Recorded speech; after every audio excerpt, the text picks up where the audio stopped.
Chapter 2879. Those two should have become food by now, Ningtai Johnson said. Definitely. Let's think about how to exchange the gold for the resources we need. Herm was more concerned about how to exchange the gold for money or resources. You've been outside for so long. Do you know anyone or have connections? Ningtai Johnson shook his head. I'll ask someone, but I'm not sure yet. In the past, he had never considered these problems, so he naturally wouldn't interact with people like that. After all, their identities meant that they had to keep a low profile. But it was different now. He didn't think that he'd actually rob a bank one day. And the most important thing was, they had succeeded. So now, they had to worry about how to exchange the gold. However, at this moment, the alarm suddenly rang. What's wrong? The alarm at the entrance was triggered, Herm said, frowning.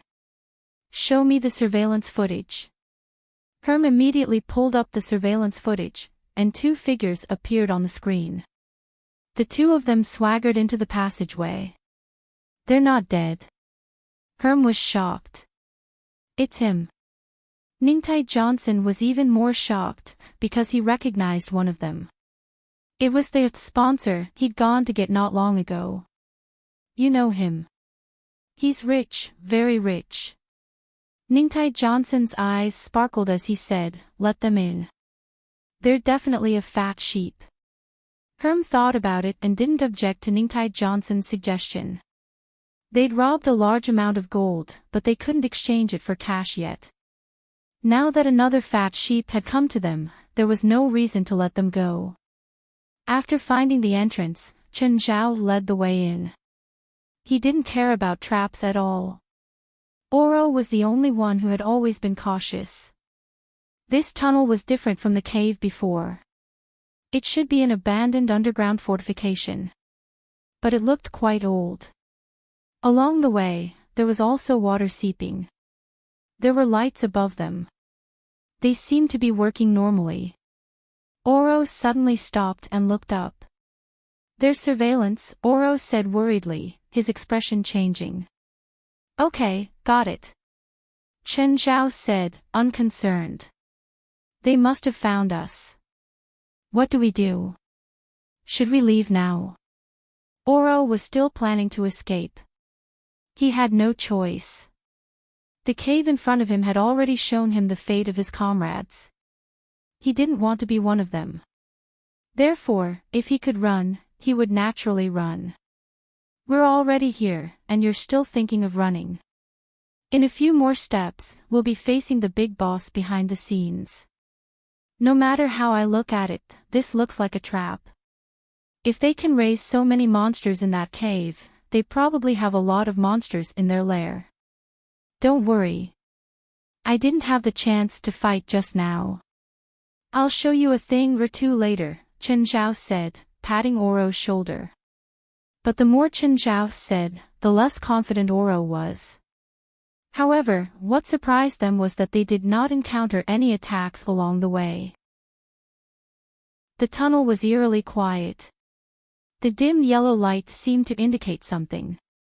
Oro was not happy. He felt that the silence was like a movie. They would be dragged into the abyss in the next instant. Suddenly, the sound of metal clashing came from behind. Oro stopped and turned around in confusion. What's that sound? But the next moment, Chen Zhao grabbed Oro and sprinted forward. What's wrong? What happened? Bang, bang, bang, Oro was pulled forward by Chen Zhao, but his eyes were still looking behind. Metal doors were falling down one after another. The sound of metal clashing came from the metal door landing on the ground. Ah! Run! Oro finally understood why Chen Zhao was pulling him forward. Finally, Chen Zhao stopped. They were in a spacious hemispherical room with an H on the ground. It was probably used to park helicopters in the past. There were also a few large metal doors around. Oro finally stopped too. Is there no other way? Chen Zhao shook his head. For him, there was no such thing as no other way. If he wanted to, he could just punch his way through the mountain. Just then, footsteps came from the tunnel above. The two looked up and saw two people walk out. What a surprise! Ningtai Johnson looked down at Chen Zhao from above. I didn't expect a billionaire to be a spiritualist. Chen Zhao was surprised too. He did not expect to meet Ningtai Johnson again. Especially in a situation like this, I didn't expect a sponsor salesman to be a bank thief either. Can't help it. The environment hasn't been good recently, so I've decided to develop a side business. Ningtai Johnson was quite relaxed now. Chen Zhao had fallen into his trap. He'd been to Chen Zhao's house. It was too luxurious. Anyone who could own such a manor would be super rich in any era. So, I think people in the spiritual world shouldn't play in finance. So, I'm going to change my profession. Professional robbery. That's not a smart decision. You're not smart either. You're a billionaire, but you're risking yourself. Ningtai Johnson did not hide his mockery at all. Did you come here to deposit something in the bank and we happened to steal it? No, I'm here to uphold justice, Chen Zhao said, smiling. Ha! Ningtai Johnson laughed. Are you kidding me? A capitalist says he's going to uphold justice. To be precise, you're causing trouble on my turf. Isn't that what happens in movies and TV shows? Superman's home base is Metropolis, and Batman's home base is Gotham City. This is my home base. Now that you're causing trouble in my home base, I need to punish you as the host. The three people present all thought that Chen Zhao was stupid. Even Oro, who was his teammate, thought the same.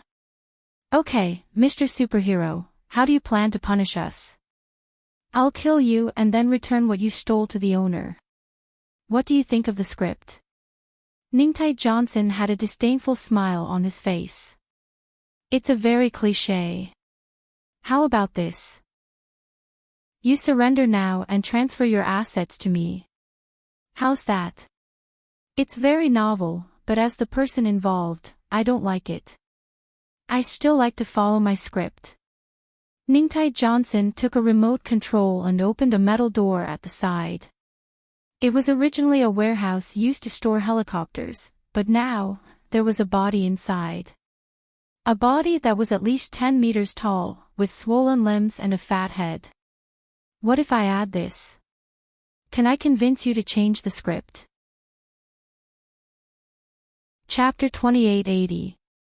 Chen Zhao was surprised, not because of the size of the body. Rather, he was surprised by its technique. This huge body was a man-made product. It wasn't a summoned creature or a stitched thing. It was a shell made with magic. But Chen Zhao knew about the prices in the spiritual world. Such a huge body would cost at least $10 million. Oro had already sat on the ground. He was really scared out of his wits. Ningtai Johnson was rather proud. Showing his work to outsiders was probably his favorite thing to do. Unfortunately, there weren't many opportunities like this. After all, almost no one could make it here alive. As for the two in front of them, if they hadn't intentionally let them in, they would have died on the way. This is our work. We call it the Labyrinth Seed. Labyrinth Seed. What a strange name. It comes from the magic we use. We call it labyrinth magic. We're best at summoning. This isn't summoning, right? We created this based on the labyrinth creatures. Most of the labyrinth creatures are not strong, but they have very strong vitality. This body was created from the flesh and blood of the labyrinth creatures. I won't go into the process. You won't understand anyway. Ningtai Johnson said proudly, also, if you don't cooperate, there's no need for you to listen to me. With this dead meat. Forgive me for being blunt, but isn't this too childish? If you think you can scare me with this kind of inanimate object, you'd better prepare an escape route. Dead meat? You think it's dead meat? Ningtai Johnson glanced at Herm beside him. Herm emitted an aura.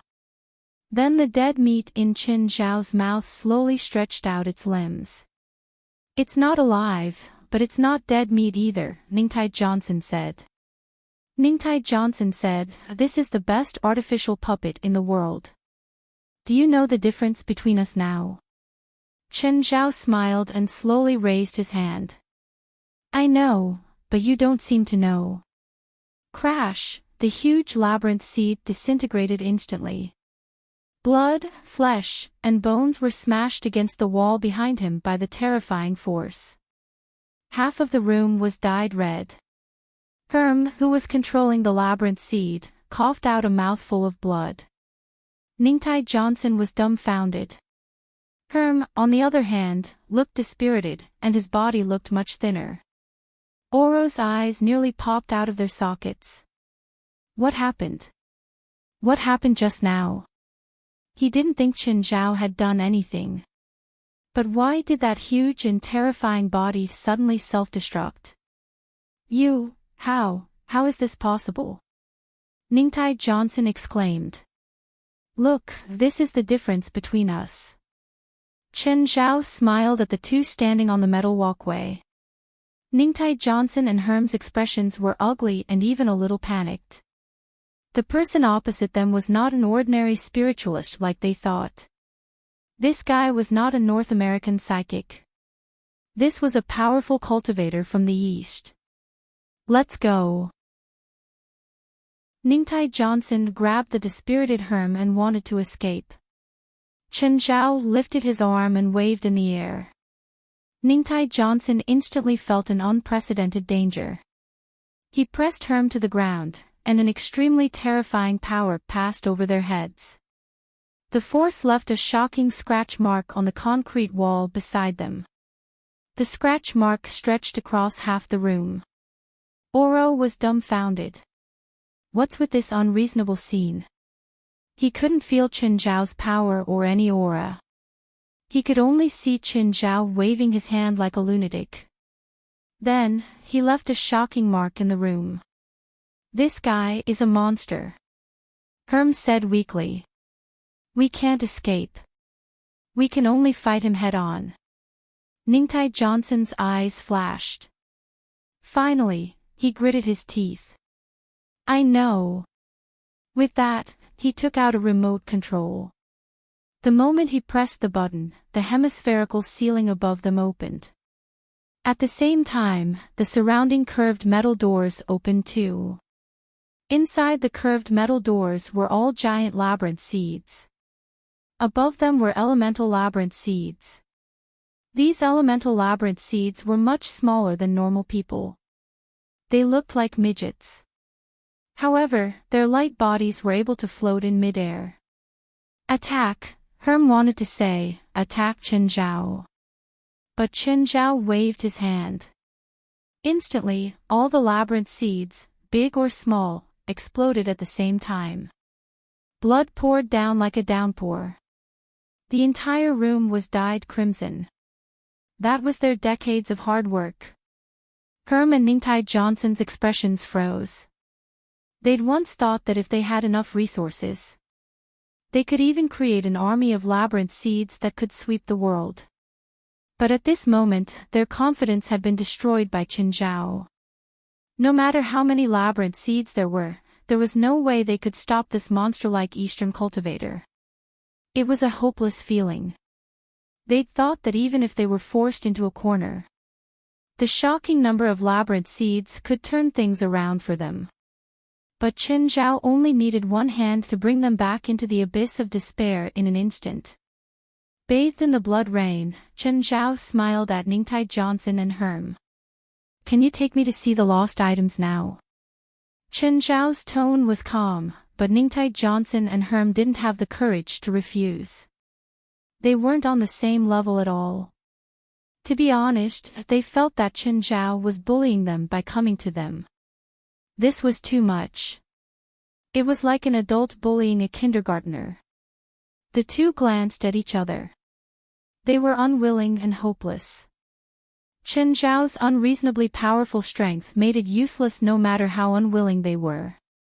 This was a very real problem. Their trump card had been destroyed by Chen Zhao in an instant. The only good thing was that Chen Zhao didn't kill them yet. At least for now, they still had a chance. Oro followed closely behind Chen Zhao. He could finally relax now. He didn't know what had happened. What he didn't know was definitely because of magic. Without a doubt, Chen Zhao was an unbelievably powerful exorcist. Herm and Ningtai Johnson brought Chen Zhao to their warehouse. There were a few labyrinth seeds guarding the place.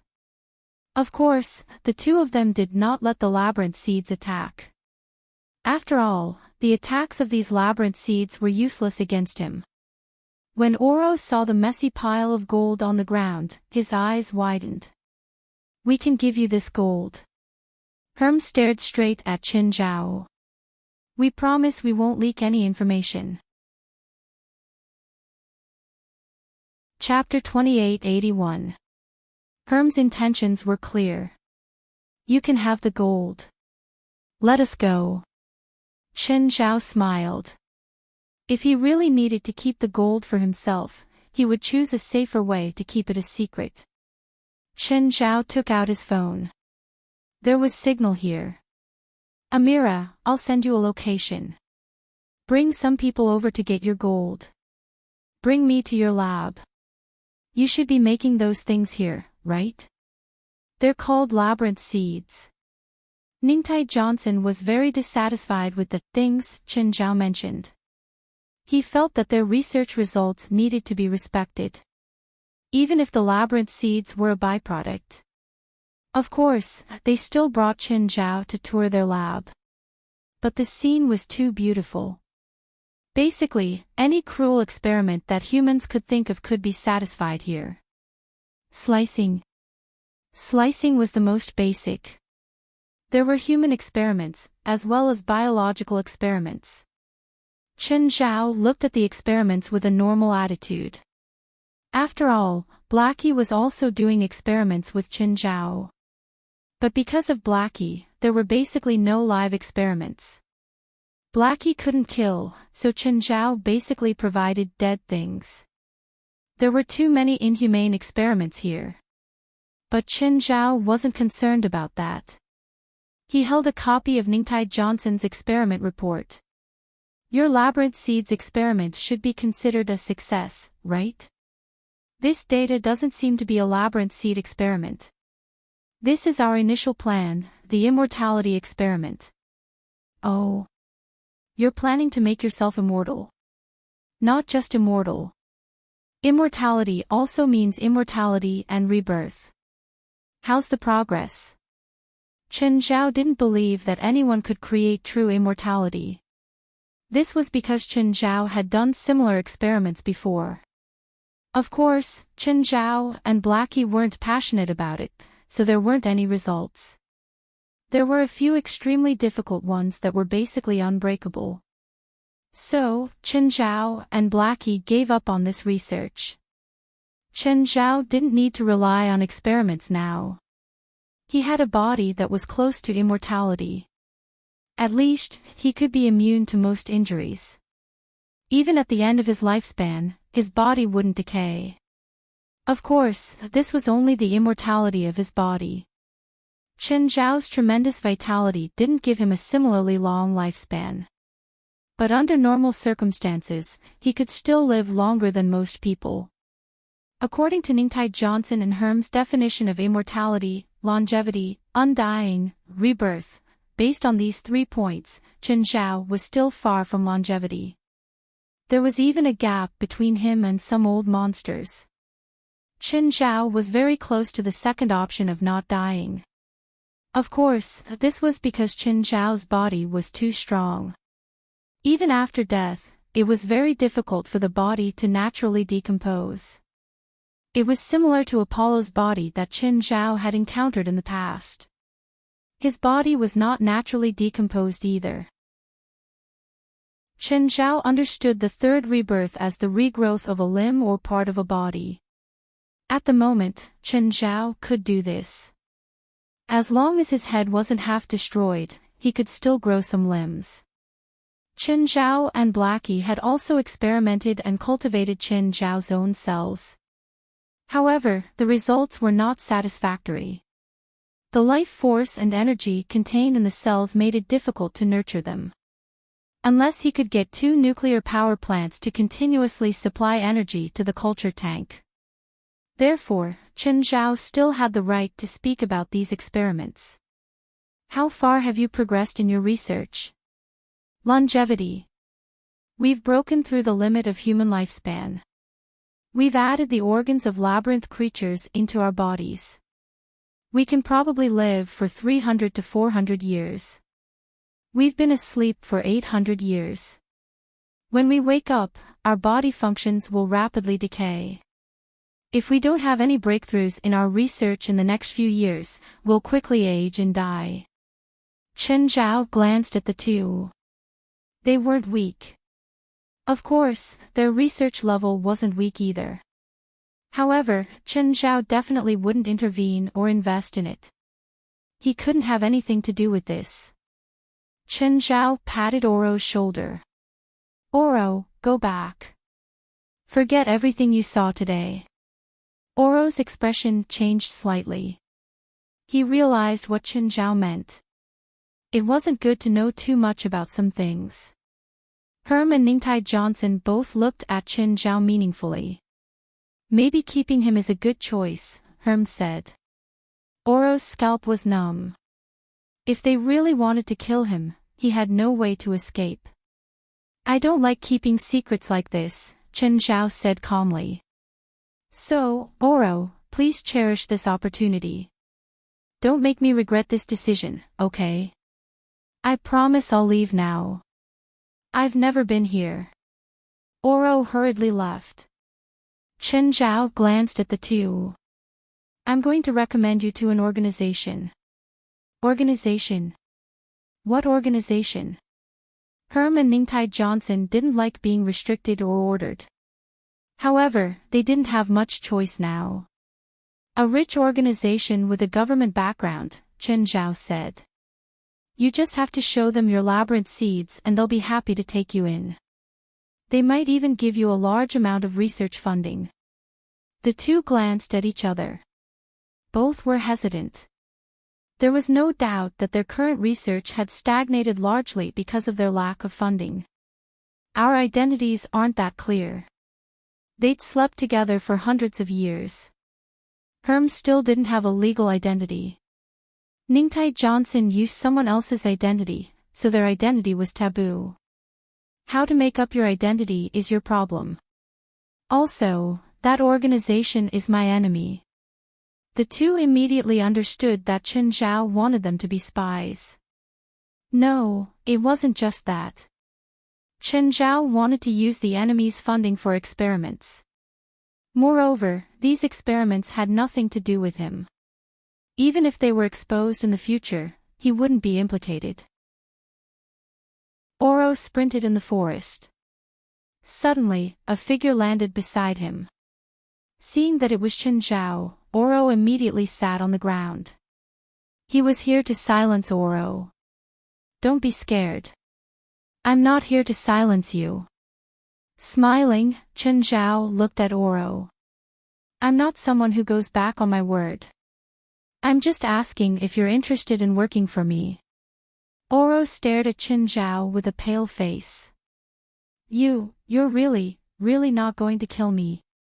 Even if you tell others, I only need to spend a few $100,000 to cover up the news. Then, I'll spend a few tens of thousands to make you die on the streets. To me, what you see and know isn't that valuable. I only want to hire you because you're more convenient. What do you want me to do? Help you kill people? No. Pick up my kids or be their chauffeur. Chen Zhao shrugged.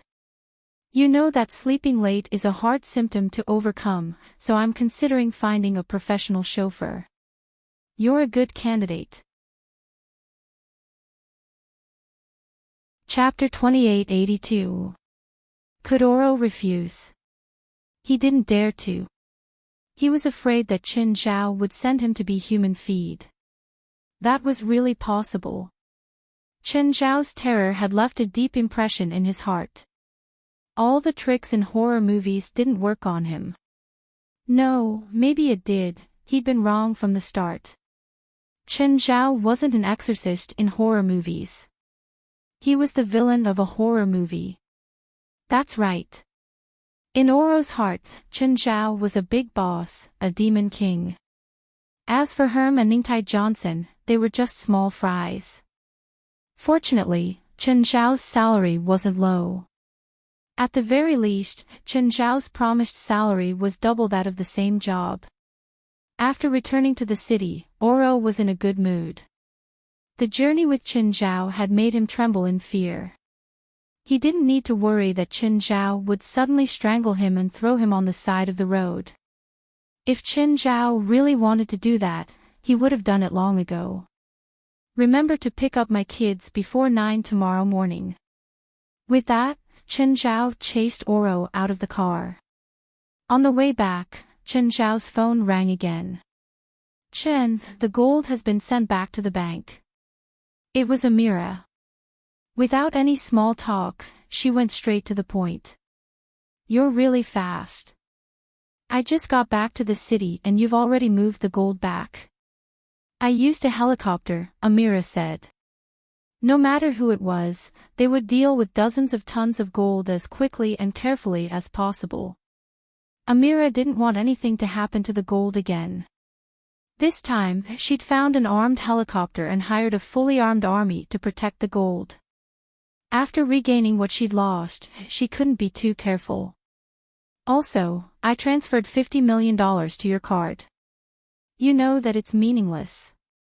Qin Zhao had helped this time not only because Amira had committed a crime in his territory. It was also because of his friendship with Amira. If it was someone else from another bank, Qin Zhao would have looked for them, but he might not have been so diligent.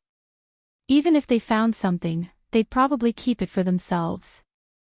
$50 million was pretty much the amount of cash that Amira had been robbed this time. She filled in a small change for Qin Zhao as payment. She was also the person who knew Qin Zhao's net worth and income the best. She knew better than Qin Zhao that the $50 million was only his income in a few days. But this was her attitude. Friendship was friendship, but it couldn't be taken for granted. I know. If it was the police who helped me retrieve the item, I would probably only give them a thank you letter, said Amira. Alright, I'll take the money.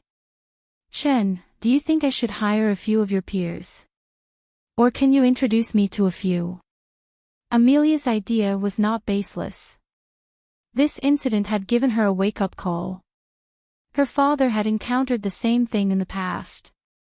There was also the incident with the Devil's Gold. Every time, it was Qin Zhao's help that resolved the crisis. Furthermore, she was helpless against the troubles brought about by the spirit world. But she couldn't trouble him every time. Favors will run out. She and Qin Zhao were equals now. She didn't want to have to beg Qin Zhao one day. Sure. If you need, I can introduce a professional to you. In the future, most of these problems can be solved, Qin Zhao answered straightforwardly. After all, there was no harm in introducing the supernatural organization to Amira. The organization's funding came from the Ministry of Security. Part of it came from independent income. Helping rich people solve their problems was one of their ways of earning money. And Amira was the richest of the rich. Thus, accepting her employment was the best choice. Qin Zhao did not have the upper hand. If Amira really wanted to find someone, she would definitely be able to. So, instead of asking her to find someone else, it was better to help her own people. Amira had told Qin Zhao this because she trusted him. First of all, Qin Zhao was rich. Second of all, his abilities were obvious. Moreover, Qin Zhao was her business partner. Their interests overlapped in many ways. Thus, Amira had asked Chen Zhao to introduce her because of various considerations. I want the best. Money isn't a problem. It's best if it's someone at your level. Amira clearly didn't know much about the spirit world. Otherwise, she wouldn't have said something like this. Dear Miss Amira, I think you're mistaken. You basically can't hire someone at my level or mine. I know you're rich, probably even richer than me. I'm not hiring you. Then, how much money do you think is enough to hire the Vatican's Pope? I don't dare to use money to insult him, you can treat me like him. I might not be as high as him in terms of status, but we're on the same level in the spirit world. It's the same for others who are on the same level as us. If you take out all your cash, you might be able to get them to help you a little. But if you want them to follow you around and protect you all day, you have no other choice but to lower your requirements. So, you have a lot of status in the spirit world, right? I'm just more powerful, not really. It's like in the capital market. I'm not the most famous, but I'm definitely one of the richest. Amira roughly understood what Chen Zhao meant. Okay. If I encounter something like this again, can the person you recommend help me solve it? Yes, Chen Zhao answered with certainty. If he said he wasn't sure, he'd be sabotaging himself. I'll give you a contact number. You can contact him yourself. Can I mention you? Yes, just say I recommended him. Chen Zhao didn't want to talk about his relationship with the supernatural organization. West would definitely know how to say it. In terms of cooperation, both sides still had to hold back. It was just like how Amira wouldn't tell Chen Zhao everything. Chen Zhao was obviously the same. Before he reached home, he received another call from West. President, a lady called Amira just called me. She said you recommended her. Yeah, what did you say? I haven't completely agreed yet. I said that I'll talk to her tomorrow. What do you think about the price and hiring method? She's rich. She really runs a bank. Chen Zhao's answer was simple. Rich, very rich. Of course, he wanted as much as he could get. Although they wouldn't sign any contract, this was a business cooperation. But this was a business cooperation. Okay, I'll try my best. West had called to ask for Chen Zhao's opinion. If it was help between friends, then it would be friendship price. If it was a cooperation, then naturally, he wanted as much money as he could. Chapter 2883. The next day, Oro arrived at Chen Zhao's house. Chen Zhao led a bunch of kids out. Oro was dumbfounded. He'd thought that Chen Zhao only had 1 or 2 kids. But the number was far beyond his imagination. Chen Zhao introduced Oro to the kids. Oro also adjusted his attitude. He accepted being a professional chauffeur. It was Oro's first time picking up kids. Of course, Chen Zhao had to follow. Ignoring whether he didn't trust Oro, he had to at least point him in the right direction. After sending the older children to school, it was time to go to kindergarten. Ampa stood at the door. Seeing Chen Zhao's car, she immediately walked over. Chen Zhao was a major shareholder of the kindergarten. She had to show enough respect. Even in kindergarten, Chen Zhao's kids enjoyed special treatment. Hi, Chen, Ampa greeted warmly. Ampa, good morning. Ampa's gaze drifted to Oro, who was in the driver's seat. He is my chauffeur. He'll be in charge of picking up the kids to and from school. Ampa nodded. She wasn't surprised. Usually, it was Portia and Zephyra who picked up the kids. They were both Chen Zhao's assistants. It was more reasonable to have a professional chauffeur. After chatting with Ampa for a while, Chen Zhao received a call from an unknown number. It was an unknown number. However, there weren't many people who knew this number. Hello, who is it? Do you have time? The voice was unfamiliar. Chen Zhao frowned. He didn't know who it was. The person just asked him if he had time. Even his friends wouldn't talk to him like this. Chen Zhao was a bit unhappy. Impatiently, he asked, "Who are you?" After a few seconds of silence, the person said, "I'm Morgari." Then Chen Zhao fell silent. "You're the Morgari I know. I'm at XXX in San Francisco." Morgari gave Chen Zhao an address. Chen Zhao had a lot on his mind. He couldn't tell if it was Morgari. But he still decided to go to San Francisco. He called Fei Lai and told her that he was going to San Francisco. He also asked Portia to help him book a plane ticket. Then he hurried to the airport. Along the way, Chen Zhao kept wondering if it was Morgari. But after thinking for a long time, he still couldn't come to a conclusion. San Francisco and Los Angeles were only a few hundred kilometers apart, so Chen Zhao landed quickly. Chen Zhao rented a car from the car rental company at the airport and went to the address. The address was located in the suburbs of San Francisco. It was very, very remote. If not for the GPS, he wouldn't even be able to find this place. It was a small town on the outskirts of San Francisco. Most of the residents here were farmers. After confirming the address again, Chen Zhao stood in front of a door. After a moment of hesitation, Chen Zhao knocked on the door. The one who opened the door was a woman in her 30s. She looked quite beautiful. "Hello, who are you looking for?" I think I got the wrong place. Sorry." Chen Zhao was about to leave. Just then, a tall man came out of the house. He was taller than the woman by a head. "Chen, you're in the right place," the tall man said. Chen Zhao was stunned. "This is Morgari." His face changed, but Chen Zhao was sure that this guy was Morgari.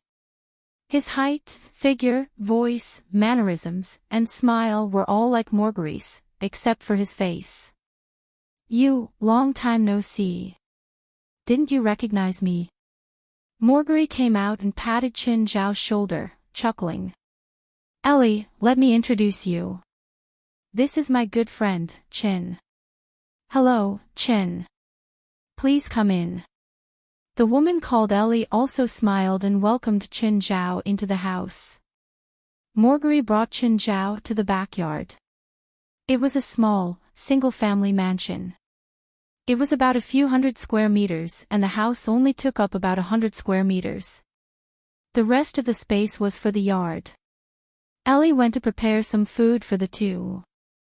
"Tell me, what happened?" Chen Zhao asked, somewhat dissatisfied. "A year ago, I've been planning a way to escape. A few months ago, I accidentally found out that the English gang was infiltrating the gangs in LA. I suddenly realized that my chance had come. Of course, in order for the plan to go smoothly, it could only be a country with an unstable regime like Africa. I rented a plane and caused that crash. Then, I changed my identity and came back." Morgari touched his face. "Then I changed my face. Even the plastic surgeon is a black doctor. He's quite skilled. You should have asked me to do the plastic surgery for you," Chen Zhao said with a dark expression. "I'm sorry for making you worry for so long," Morgari said apologetically. "I heard about what happened in Los Angeles," Morgari said apologetically. "Thank you for helping me deal with the aftermath." "Where's Ellie?" "My wife. We're having a wedding this weekend. She's a mother of a child. I need a few relatives and friends to make up the numbers. That's why you came to me." Fuck. Chen Zhao was rather unhappy. But Qin Zhao was more relieved. Marguerite was still alive. What about Victoria? Don't tell me you forgot about her. She's fine, Marguerite replied. She's in that mountain over there. This is a hunting zone, so she won't be in any danger. I'll also visit her regularly every week. Okay, I forgive you. Qin Zhao was happy that Marguerite could be reborn. Even if he hid it from Qin Zhao. This was the best home for Marguerite. As for the chaos caused by his disappearance, it didn't matter anymore.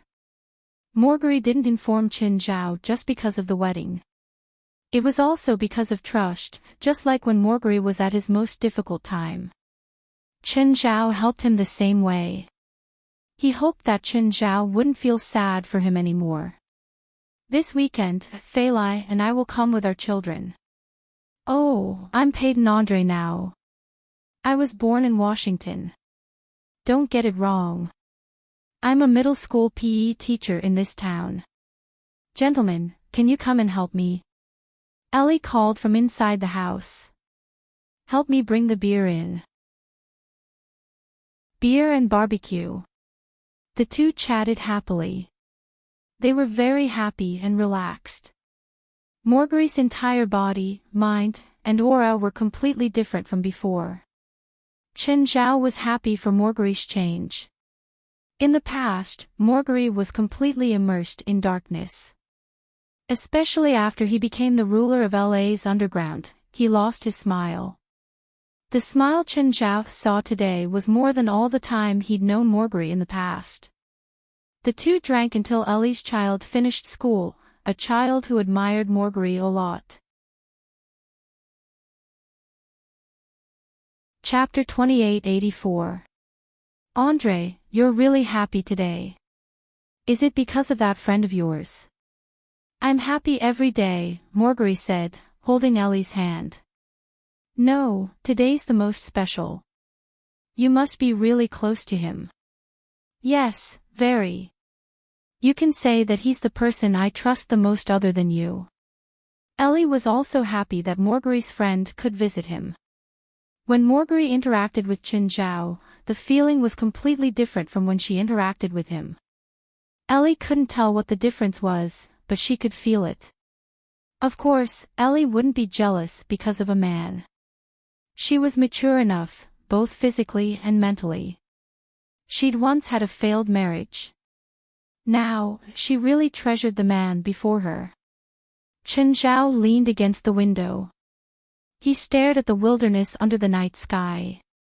When they were drinking, Marguerite said that he'd met his mother, Ellie, because of this child. Then they fell in love.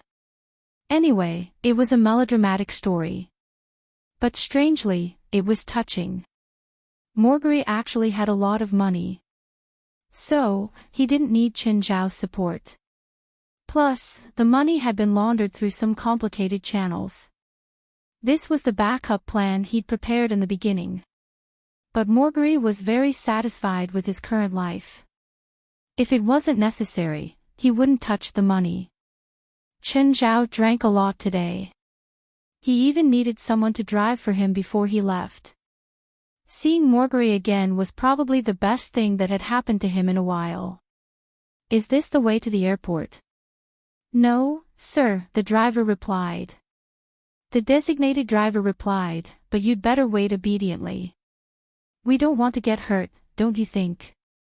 Qin Zhao thought about it and asked, do you live in this area? Of course. Everyone here knows me. The driver clearly thought that Qin Zhao was an outsider who was easy to bully. Especially since Qin Zhao had yellow skin, he was the best target. Do you have any power or organization? Why are you asking so many questions? Qin Zhao chuckled. I hope you can take me to your gang's headquarters. What? Drive faster. I have to catch a flight later. 3 hours later, Qin Zhao returned to Los Angeles. As soon as he left the airport, a woman in a red dress walked toward him. A familiar face. It was Zhu Hongyi. According to Zhang Tianyi, the the disciples of the Five Elements sect were from the Zhuge clan. Zhou Yinan had invited him to cause trouble for Chen Zhao. In the end, Chen Zhao let him go. Chen Zhao did not expect to see Zhu Hongyi here. "Mr. Chen, Blood Mary is waiting for you." "Her? Why are you looking for me?" "I don't know." When Zhu Hongyi looked at Chen Zhao, her eyes were filled with respect. After all, she had used all her strength last time and had to resort to trickery to save her life. Later, she accepted the invitation of the 23rd Blood Mary and joined the Scarlet Church. The 23rd generation Blood Mary told her that it was not because of her strength and ability that she survived. It was only because they saw the value in her that she survived. Chen Zhao was the strongest person in the world right now. Lead the way. Although the 23rd generation Blood Mary had been in Los Angeles for a while. However, every time they met, it was at the base where Ares was held captive. Chen Zhao still didn't know where she lived. Zhu Hongyi brought Chen Zhao to a manor in the dense forest. Before he could enjoy the scenery of the manor, 2 more cars stopped. The 23rd generation Blood Mary and Bifla were here too. "You're here too?" Chen Zhao asked in surprise. "Did the old witch call us here too?" Zhang Tianyi asked. "I don't know. She's so mysterious." Chen Zhao shook his head. "I don't know. She's so mysterious. You and her have been so mysterious recently. Is it related to this?" Zhang Tianyi asked. Chen Zhao was shocked. "No way." The 23rd generation succeeded. Chen Zhao could not be sure if it was true. "Please come in." Zhu Hongyi led the way.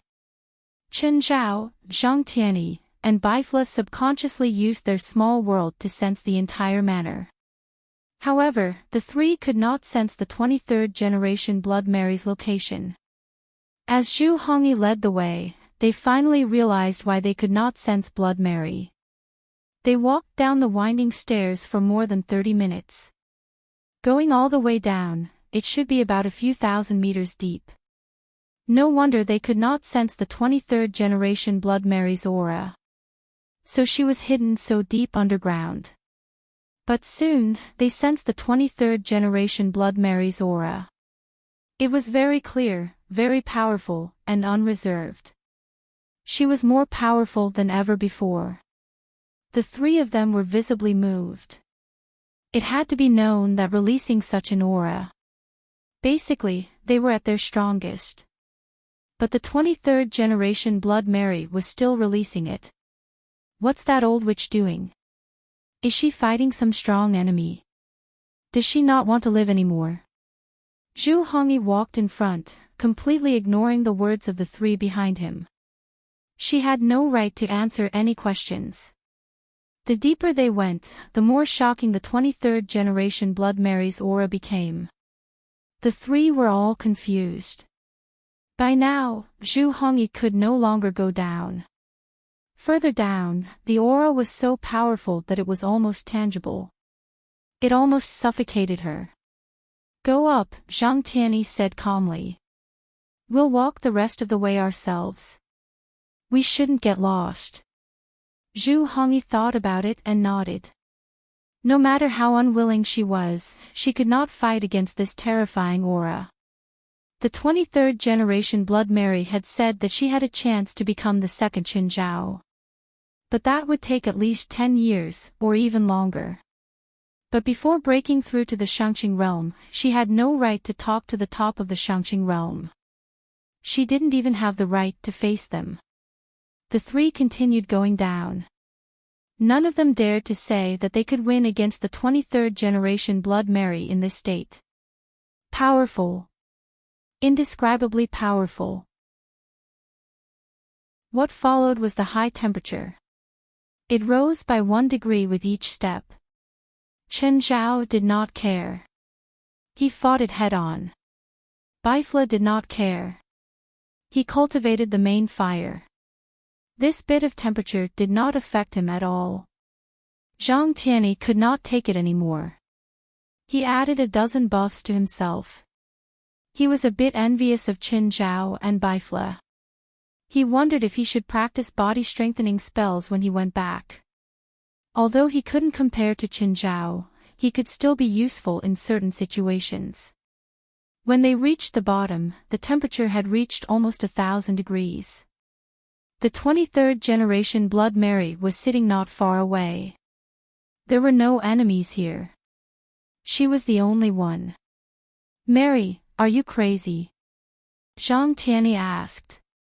The 23rd generation Blood Mary looked at the three and said, "I'm going to become a god. I need you three to be my witnesses." Chapter 2885. Become a god. "I think you're going to die soon," Zhang Tianyi said, looking at 23rd Blood Mary seriously. He didn't have many thoughts about becoming a god. To the four people present, gods might be rare. But they definitely weren't something that they needed to fear.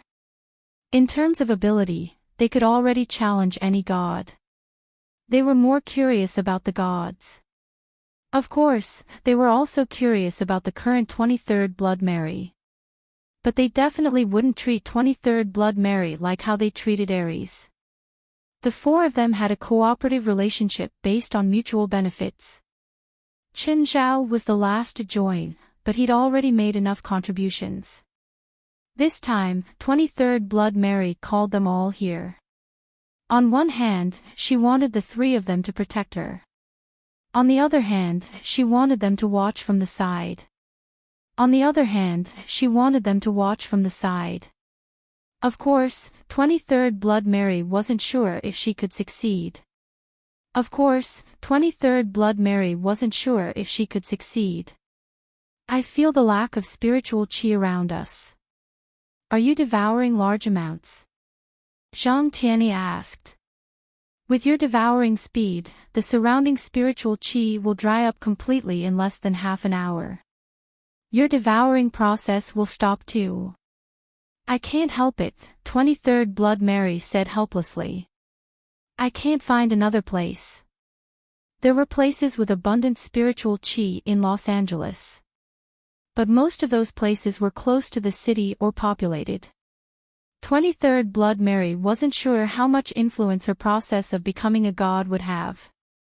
Qin Zhao took out his black trident and stabbed it into the ground. At the same time, he activated the black trident. There were 13 old turtles' internal alchemy embedded in the black trident. Qin Zhao had only activated 2 of them so far. But one was enough to turn an area into a paradise. Instantly, the entire room was filled with a huge amount of spiritual qi. 23rd Blood Mary perked up. Zhang Tianyi and Bifla couldn't help but look at the black trident in Qin Zhao's hand. This was a weapon that could hurt or even kill them. They instinctively felt that the weapon had an extraordinary origin. But no matter how hard they thought, they couldn't figure out where it came from. It wasn't Zhang Tianyi's first time seeing a black trident on Godslayer. Qin Zhao had also used the black trident against Mr. Jun Fong last time. But at that time, he didn't have too many feelings. After all, Qin Zhao's personal power still concealed other things. The 23rd generation of Blood Mary was noticeably smoother. In the process of this transformation, she needed even more spiritual energy of the world. Previously, she had been in a state of hypoxia. The surrounding spiritual energy was not enough for her to complete this process. "Why did you suddenly start the process of becoming a god?" Bifla asked. Zhang Tianyi immediately looked at Qin Zhao. He also wanted to know the reason. Logically speaking, anyone here had a better chance than the 23rd Blood Mary. Zhang Tianyi thought that he had gained a lot of knowledge from Ares. However, there was still a long way to go before he could become a god. Bifla had also gained a lot. Qin Zhao's cultivation was the highest, and he was the first to come into contact with Ares. He had even fought with Ares and felt his divine kingdom. Only Blood Mary of the 23rd generation had the least contact with Ares. Her strength, knowledge, and even her gains were not the greatest. Why was she the first to become a god? Of course, it wasn't that they had any hopes of becoming a god. To them, becoming a god should be a process of transformation. Even if the opportunity to become a god was placed before them, they might not accept it. They were more interested in the path of becoming a god. They hoped that they could comprehend the principle of reaching the same goal through different means and perfect their own path. For people like Blood Mary of the 23rd generation, she had no other choice. Facing the end of her life, she could only choose to become a god. She used this method to prolong her existence. Blood Mary glanced at Qin Zhao. I obtained something from Qin Zhao. More accurately, it's a transaction. What is it? The golden apple, which is the original theocracy that Ares mentioned. Zhang Tianyi and Baifla sucked in a breath of cold air. They really didn't expect Qin Zhao to have something like this. They were even more shocked that Blood Mary of the 23rd generation could actually afford it. What did she use to exchange for the golden apple? Right now, Blood Mary was not in the mood to explain anymore. Her body was undergoing a huge change. Slowly, Blood Mary 23's hair started to fall out. She had a scabby head and looked really ugly. However, the roots of her scabby head were growing tender blonde hair. The skin on her face was falling off too. It wasn't just skin flakes, but skin that was still stained with blood and flesh. Her face was bloody and full of holes. It was terrifying. A pained expression appeared on Blood Mary's face. The other three sat in three different directions of Blood Mary of the 23rd generation. No one could help her relieve the pain. They were also worried that they would be more of a hindrance. The spiritual energy of the world is being compressed and transformed in my body. It's a completely different process from transforming into magic power. Although the 23rd generation Blood Mary was in great pain, she was still able to articulate her thoughts clearly. What kind of transformation is it? The first step is to remove the impurities, just like transforming them into magic power. Then, it passes through the brain and seems to activate a certain function in the brain center. After passing through the brain center, it flows to this position, the dantian. As Blood Mary of the 23rd generation spoke, her face was completely unrecognizable. There was no skin at all. It was completely flesh and blood. This should be divine power. The three followed Blood Mary's instructions, but they couldn't do the second step. I can't. After removing the impurities, the spiritual energy of the world becomes very pure. If I let this energy flow into my brain, it'll explode, Baifla said. Qin Zhao and Zhang Tianyi gave up too. They felt the same. My body is starting to change. Cough, cough. Wah. As she spoke, Blood Mary of the 23rd generation suddenly vomited a mouthful of blood. My body is starting to reject it. However, compared to the immense divine power, my body's rejection reaction is difficult to resist. Fortunately, this process is not too intense. Otherwise, my body would have directly collapsed. This kind of process is still acceptable. The shedding of skin tissue is acceptable, and then the decay of the body's organs, which are then remodeled and awakened by divine power. This process is very dangerous, and if it was someone slightly weaker, they would probably die in this process.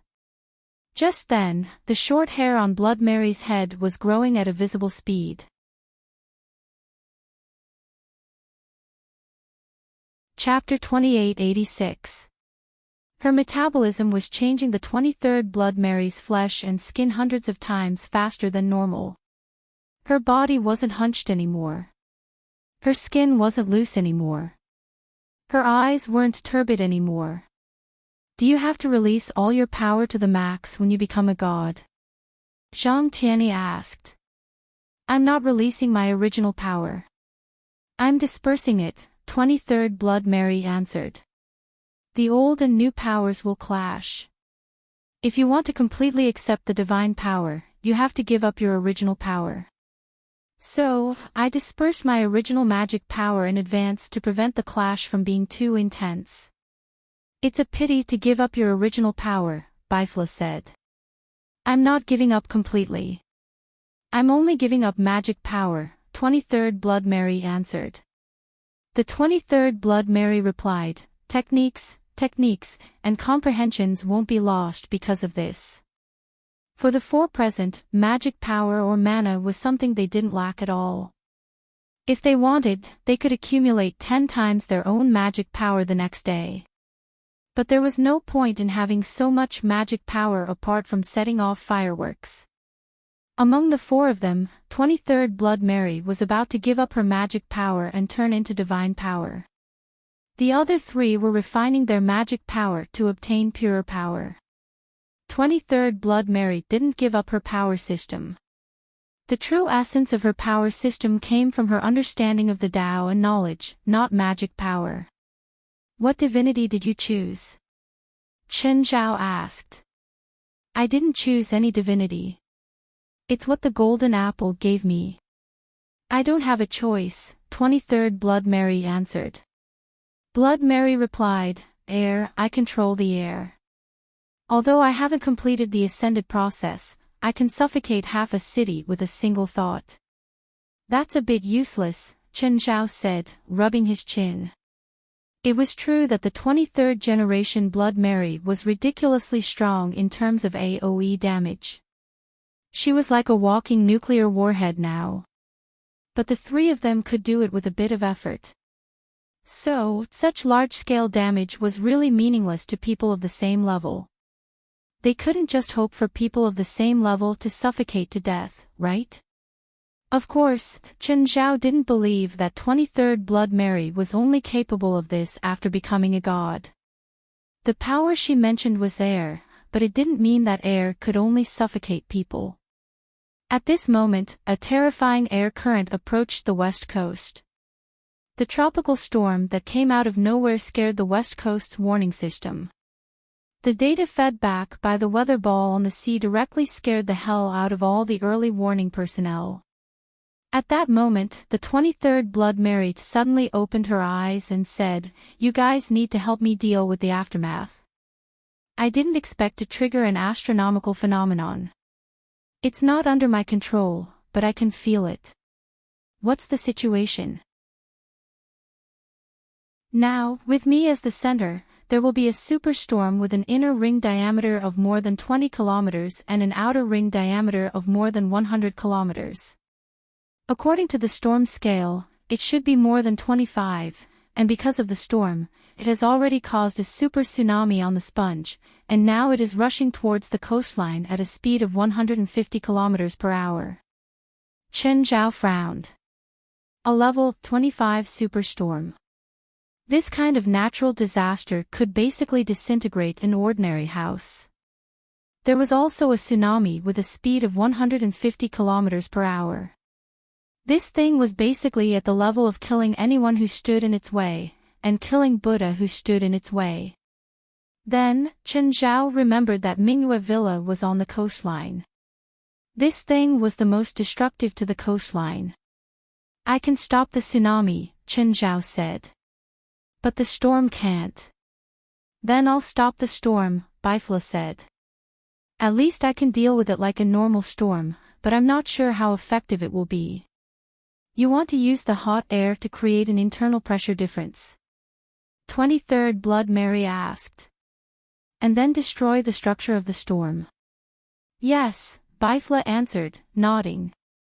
No, I can't control the astronomical phenomenon now. If you don't have enough hot air, it might be absorbed by the storm and become an even stronger one. Let me do it, Zhang Tianyi said, standing up. Bifla, you stay here and protect Mary. 23rd Blood Mary glanced at Zhang Tianyi and didn't speak. This was absolute trust. Since Zhang Tianyi said he would do it, he would definitely do it. Number 1 in the world wasn't just a title. Do you still need spiritual qi? Chen Zhao asked. I need this thing. No need. You can take it. Chen Zhao pulled out the black trident and walked out. Now that he was tall, he had to support the sky even if it collapsed. Chen Zhao reached home first. Everything was fine. Because of the early warning, the whole family stayed in the house obediently. Chen Zhao didn't ask them to move to Mirror Lake Manor. Although Minghua Villa was on the coastline, it was more dangerous for them to go out now. Because of the strong wind, cars could even flip over. No matter what, it was safer to stay in the building.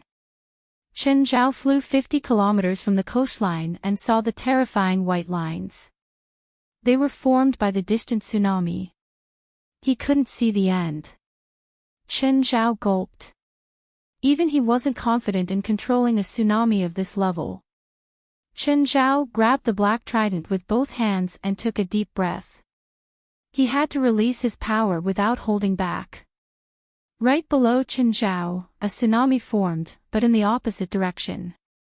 It wasn't weaker than the tsunami, but the scale was far smaller. However, as Chen Zhao continued to unleash his power, the tsunami he created also kept growing in scale. Ha! Chen Zhao roared. The reverse tsunami expanded by 10 times. But this scale was far from enough. Compared to the previous tsunami, Chen Zhao's reverse tsunami wasn't even a tenth. Compared to the previous tsunami, Chen Zhao's reverse tsunami wasn't even a tenth. No, this method was purely a waste of energy. Chen Zhao thought of another method. The reverse tsunami collapsed directly. Chen Zhao changed directions and flew toward the end of the tsunami. After flying for 200 kilometers, he finally found the end of the tsunami. Chen Zhao created a small black ball and shot it into the tsunami. Boom! The black ball drilled a few kilometers into the tsunami and suddenly exploded. The huge impact disintegrated the tsunami several kilometers in front and behind. It was more effective than using the tsunami to fight the tsunami. It seemed like he was more suitable for destruction. The speed of disintegrating the tsunami was much more efficient than before. It also saved more energy. Chen Zhao could create a small black ball in a dozen seconds. A small black ball could cause a huge impact within a few kilometers. The total length of the tsunami was no more than 200 kilometers. So, Chen Zhao could disintegrate the entire tsunami very efficiently.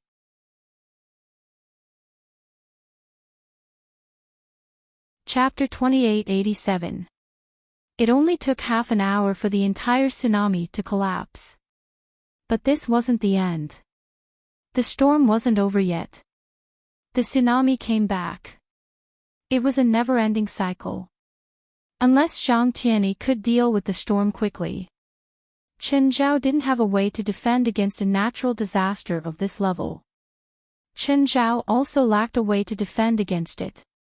He could only use the most primitive method, using violence against violence. Of course, it wasn't as efficient as solving the problem from the root. Comparatively, Chen Zhao's destructive power was clearly better. However, the 23rd generation Blood Mary's destructive power was clearly on another level. Becoming a god could already cause such a natural disaster. If he fought her, who knew if she could create an even more terrifying disaster? Old Zhang, how's your side? Are you done yet? If you don't, I won't stop here. Not yet. I'm still preparing. If Zhang Tianyi didn't solve the root problem, Chen Zhao could only guard this coastline. Chen Zhao could only guard this coastline. Not long after, Chen Zhao suddenly felt the cold wind blowing toward him. Chen Zhao couldn't help but look confused. Chen Zhao knew that wind was mostly caused by the collision of hot and cold air, creating a pressure difference. The air in the high-pressure region would flow toward the low-pressure region. The wind brought by the tropical storm mainly came from the Pacific Ocean current. It should be a warm wind, not a cold one. Also, this coldness wasn't normal. It didn't feel like a tropical ocean current. It was more like the wind from Siberia. But Chen Zhao could clearly feel that the wind was much weaker. Zhang Tianyi did this. Chen Zhao was a bit surprised. This feeling was most likely from Zhang Tianyi. But this was a big move. It was much better than Chen Zhao's simple destruction of the structure of the tsunami. Moreover, the scale of the superstorm caused by the 23rd generation Blood Mary was one of the largest in history. If it was Bifla's previous idea, he wanted to create a hot air flow inside the storm to increase the air pressure inside. Then, the air pressure outside would become weak, and the air would no longer flow inside. But 23rd Blood Mary was against this idea. If Bifla's hot air couldn't exceed the pressure of the storm, it would only be absorbed by the storm and make it stronger. Zhang Tianyi, on the other hand, was doing the opposite. He was creating cold air from the outside, causing the cold air to be absorbed by the storm, and the cold air would only reduce the wind pressure of the storm, thus reducing the storm's level. Obviously, Zhang Tianyi's method was more difficult. After all, Bifla was inside the storm, and the diameter of the storm's interior was only 20 kilometers. However, Zhang Tianyi was creating cold air outside the storm. The circumference of the storm's exterior was quite shocking, and its surface area was almost the size of California. For example, Chen Zhao had to run for his life against a straight line of tsunamis. It wouldn't be an exaggeration to say that Zhang Tianyi's skill was astonishing. Although Zhang Tianyi usually did whatever he wanted, when it was really necessary, he really dared to take the lead for others. He could do what others couldn't, and there was no doubt about his strength. Suddenly, Chen Zhao's phone rang. Zhang Tianyi roared on the other end, "Chen Zhao, I have trouble here. I can't leave. Come and solve it." "I can't free myself," Chen Zhao said. "Hurry up. What you're good at is killing people and robbing them. You can finish them in 10 minutes. Come over and help me finish them first." Chen Zhao was a bit confused. Who dared to mess with him? Even if Zhang Tianyi couldn't free himself now, not everyone would dare to show off before him. However, from Zhang Tianyi's tone, he seemed to really be in a hurry. Chen Zhao thought about it and decided to go to Zhang Tianyi's direction to see what was going on. Chen Zhao charged toward Zhang Tianyi at full speed. Before he even saw Zhang Tianyi, he could already feel his aura. There was also another equally powerful aura. What was that? It didn't seem like a human's aura. But it was also unbelievably powerful. Chen Zhao found Zhang Tianyi's location and charged over. Zhang Tianyi also had a majestic aura. It was much stronger than the 23rd Blood Mary. Zhang Tianyi's body emitted a blue glow. Before him was a huge, faintly discernible figure. It was vaguely in the shape of a large bird. However, Zhang Tianyi held it with one hand, as if he'd used some spell to freeze the bird. The figure was faintly discernible, but it didn't seem real. "What's that?" Chen Zhao asked. "Wind rock. It eats wind," Zhang Tianyi said. "Where did it come from? If it wants to eat, let it eat. This thing eats wind and also pulls wind. You think it's here to help?" Zhang Tianyi was so angry that his beard straightened. "I'm going to release the restriction. You take over." Chen Zhao nodded. With that, Zhang Tianyi released the restriction. Instantly, the wind rock's huge body appeared. It was a huge bird that was close to 10 miles long. It was so huge that it made people's hair stand on end. The feathers on its body were grayish-white. It was so big that it made people's hair stand on end, and the feathers on its body were gray. The surrounding wind surged and thunder boomed. Where did this thing come from? Where did this thing come from? Zhang Tianyi said. If it rushes into the storm and disturbs the airflow, all my previous efforts will be in vain. Zhang Tianyi said, if I let it rush into the storm and disturb the airflow of the storm, all my previous efforts will be in vain. If it rushes into the storm and disturbs the airflow, all my previous efforts will be wasted. You can kill it, right? Kill it and give me half of its body. Chen Zhao moved. Boom! The wind rock's huge body crashed into the sea. Zhang Tianyi looked at Chen Zhao's attack and clicked his tongue. Chen Zhao dove headfirst into the sea. The wind rock was about to leap out again. Chen Zhao smacked it on the head again and pushed it back into the sea. The sky was its home ground, but the sea wasn't. Especially when Chen Zhao could control seawater. In an instant, the surface of the sea churned, creating a series of terrifying waves. It was as if countless explosive fish had exploded under the sea. A few minutes later, the sea calmed down slightly. The wind rock's huge body was almost shattered. It slowly floated to the surface. Remember, half of it is mine, Zhang Tianyi reminded Chen Zhao. I'll keep it for now.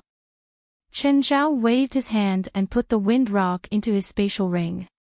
However, more than half of the ring was occupied by the wind rock's body. The wind rock was simply too huge. If humans faced something like this, only nuclear weapons could harm it. Chen Zhao suddenly lifted his head and looked at the sky, confused. Zhang Tianyi also revealed a puzzled expression as he looked up at the sky. They seemed to have sensed something. Wind. Even bigger.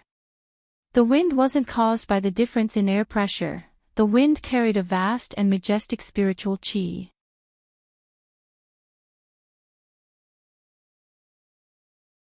Chapter 2888. Chen Zhao and Zhang Tianyi glanced at each other. They could see the shock and astonishment in each other's eyes. Even they couldn't imagine the scale of the spiritual qi in the world. Vast, surging, majestic, boundless. There seemed to be an invisible hole in the sky. The spiritual qi was seeping out of the hole. What's in there? I don't know. Zhang Tianyi said. The wind rock came out from there. Suddenly, another huge head appeared in the sky. A huge wind rock's head. Another wind rock came out. It was even bigger than the first one. What the hell? Perhaps it was because it was too big, but it didn't come out very smoothly. Chen Zhao obviously wouldn't miss this chance. He charged forward at top speed. Die! Instantly, a rain of blood fell from the sky. The wind rock's head exploded. But at the same time, the sky also split open. Chen Zhao's power spread to the horizon. A terrifying red crack appeared in the sky dozens of kilometers away. An even more terrifying amount of heaven and earth spiritual qi was pouring out of the red crack. Chen Zhao looked at Zhang Tianyi. I think I used too much force. Zhang Tianyi was speechless too. He could feel it too. The invisible barrier in the sky hadn't been completely torn. It was probably the hole left by the wind rock when it came out. But Chen Zhao's attack didn't just kill the wind rock. It also completely tore open the crack. In an instant, a terrifying amount of heaven and earth spiritual qi gushed out from the opening. It crashed onto the surface of the sea, creating huge waves. Chen Zhao and Zhang Tianyi, who were below, were pushed into the sea by the terrifying spiritual qi. The two of them stabilized themselves with great difficulty. Old Zhang, what's going on? I think the spiritual qi tide came early, Zhang Tianyi said. No way. My punch caused a spiritual qi tide. Chen Zhao really wanted to push the blame away. That's not the cause. The real cause should be Blood Mary, Zhang Tianyi said. She caused the spiritual qi tide to come early. Good, good. Ask her if there's a problem. Right now, the sea was also in chaos. Many sea creatures fought in the sea, ignoring the wind and waves. They were fighting over the wind rock's flesh. Will the world be in chaos with the arrival of the spiritual qi tide? Chen Zhao asked worriedly. No, the spiritual energy tide is a process. How far can it go? This is just the beginning. Zhang Tianyi said, however, the appearance of the spirit energy tide means that a large number of spiritualists will awaken, even in North America. You'd better be prepared. Zhang Tianyi looked at the sky. At this moment, the storm had already been dispersed by the huge amount of heaven and earth spiritual energy. Even a storm of that scale would be defeated in the face of the boundless spiritual energy of the world. Let's go and see how Blood Mary is doing.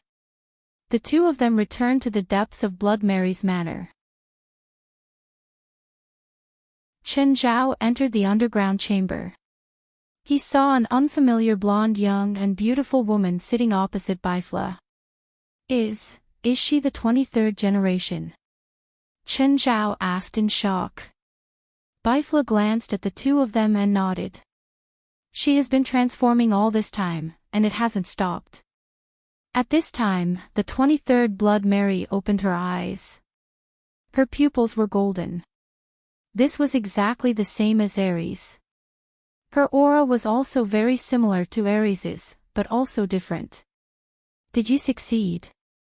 Chen Zhao sensed the aura on the 23rd Blood Mary. Not yet. The 23rd Blood Mary shook her head. My body's transformation hasn't finished. My divine kingdom hasn't been built yet. As she spoke, the 23rd Blood Mary's body started shedding again. However, it wasn't as bloody as before. Of course, in terms of horror, the current her was scarier. Because she was shedding her entire human skin. After shedding her skin, the 23rd Blood Mary's even more petite body crawled out. Not only was her body smaller, but her body and appearance had also become younger. She looked like she was in her 20s before, but now, she looked like a teenager. How many times has she undergone this transformation? Chen Zhao asked. Including this time, 9 times, Bifla said. If she's still shedding, will she become a baby? Yes, the 23rd Blood Mary answered. The 23rd Blood Mary replied, my divine power is fusing with my body and transforming my body into the prototype of a divine body, which is the young god that Aries mentioned. What about vitality? Zhang Tianyi asked. He was quite concerned about this. After all, he wasn't young anymore. Theoretically, it's endless, 23rd Blood Mary answered. Can gods really become immortal? Chen Zhao asked, surprised. No, 23rd Blood Mary answered. A god's lifespan is related to their godly authority and divine power. If they don't lose their godly authority and divine power, they can continue to exist. But if they lose their godly authority, they lose their divine power. Without divine power, their lifespan will come to an end too. They still have many advantages compared to mortals. Aside from power, lifespan is something that most people can't resist. Even Chen Zhao was tempted. Perhaps one day, when Chen Zhao was at the end of his rope like 23rd Blood Mary, he'd choose the same path as her. Of course, Chen Zhao didn't need to do that right now. Chen Zhao wanted to continue exploring according to his current path. He might still have a chance to walk his own path. Bifla and Zhang Tianyi had similar thoughts. The three of them had 3 completely different choices. But different paths led to the same destination. The paths they'd chosen were also very similar. Therefore, they could learn from each other and discuss. Finally, 23rd Blood Mary started her 10th transformation. 10 minutes later, she finished. A 2 to 3-year-old baby crawled out of the old skin. Everyone was speechless.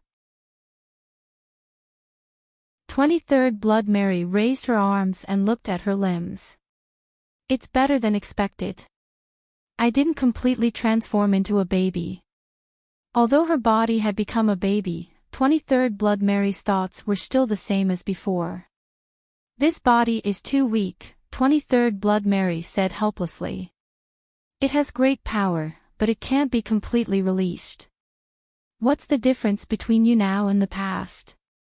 Power and characteristics.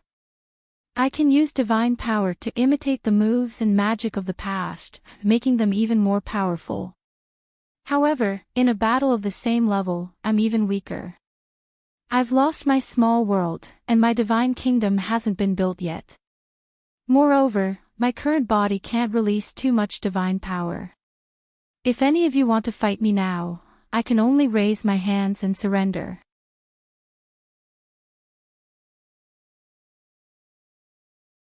Chapter 2889. Last night's storm had caused quite a bit of damage to the west coast. There were also casualties, but not many. Chen Zhao could vaguely feel that the spiritual qi had become slightly thicker. It wasn't much, but it felt like it had increased in just one night. This was already having an effect.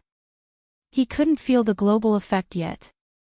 After all, even if the spiritual qi increased by 1% last night, there might not be 1% more spiritualists in the world. But if it increased by 10%, the number of spiritualists would increase exponentially.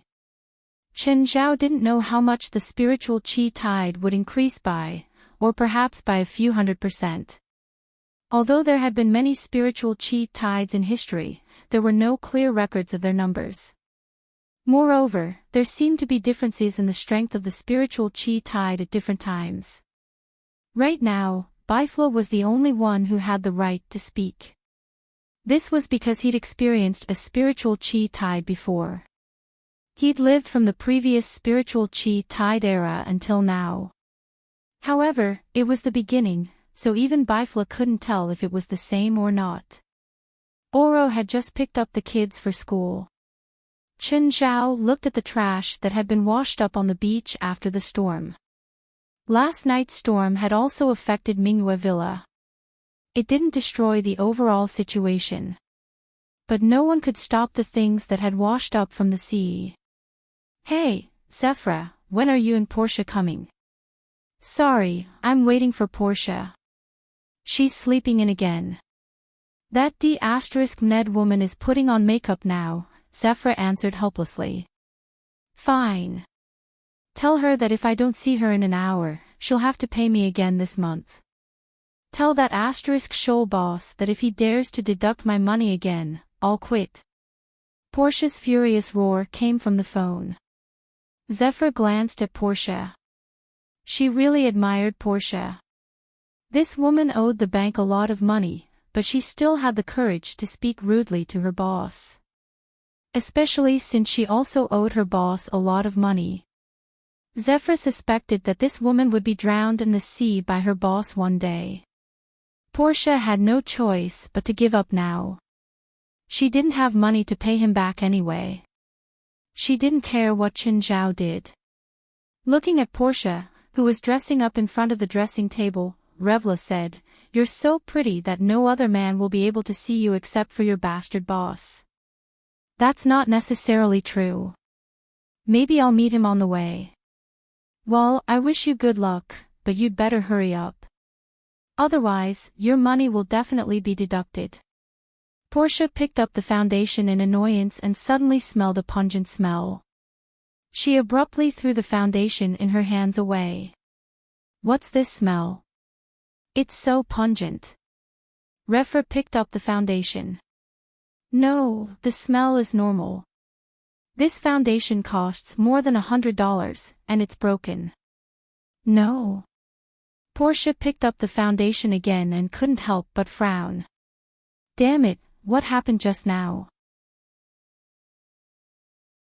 I clearly smelled it. That smell is simply nauseating. It's just your imagination. All right, I'll go to the bathroom. Portia got up and went to the bathroom. Although it seemed to be an illusion, the smell still remained in Portia's mind. Portia went into the bathroom and saw the lily in the vase in front of the mirror. She picked it up and took a deep breath. Suddenly, a strong fragrance rushed into her nose. Portia's entire body shook.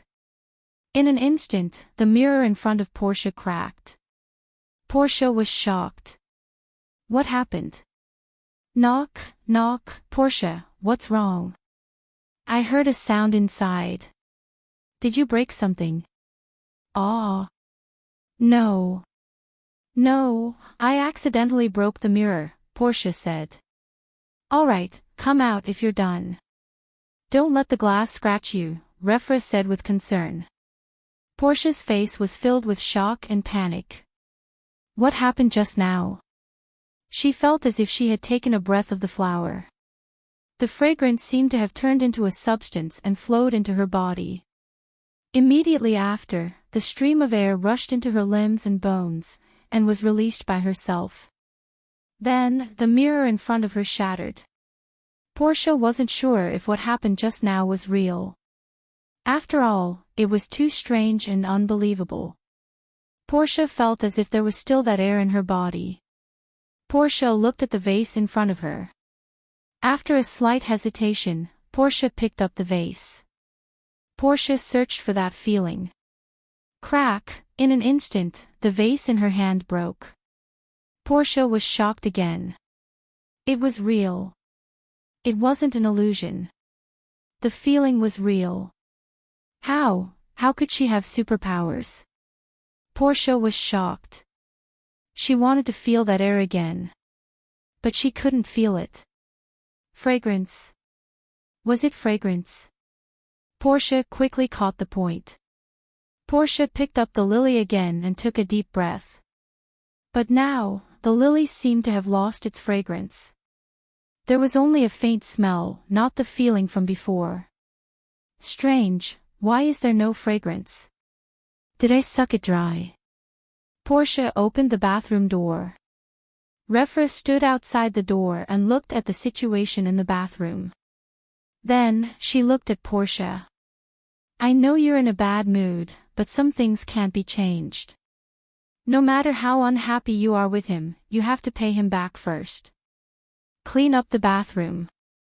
I'm going to pack up and get ready to go. Portia walked to the dressing table and picked up the broken powder. She sniffed it. Like the lily, the smell was faint. She didn't feel anything. Portia picked up the perfume. This time, it smelled like roses. Portia sprayed it. Instantly, the thick, almost pungent fragrance appeared again.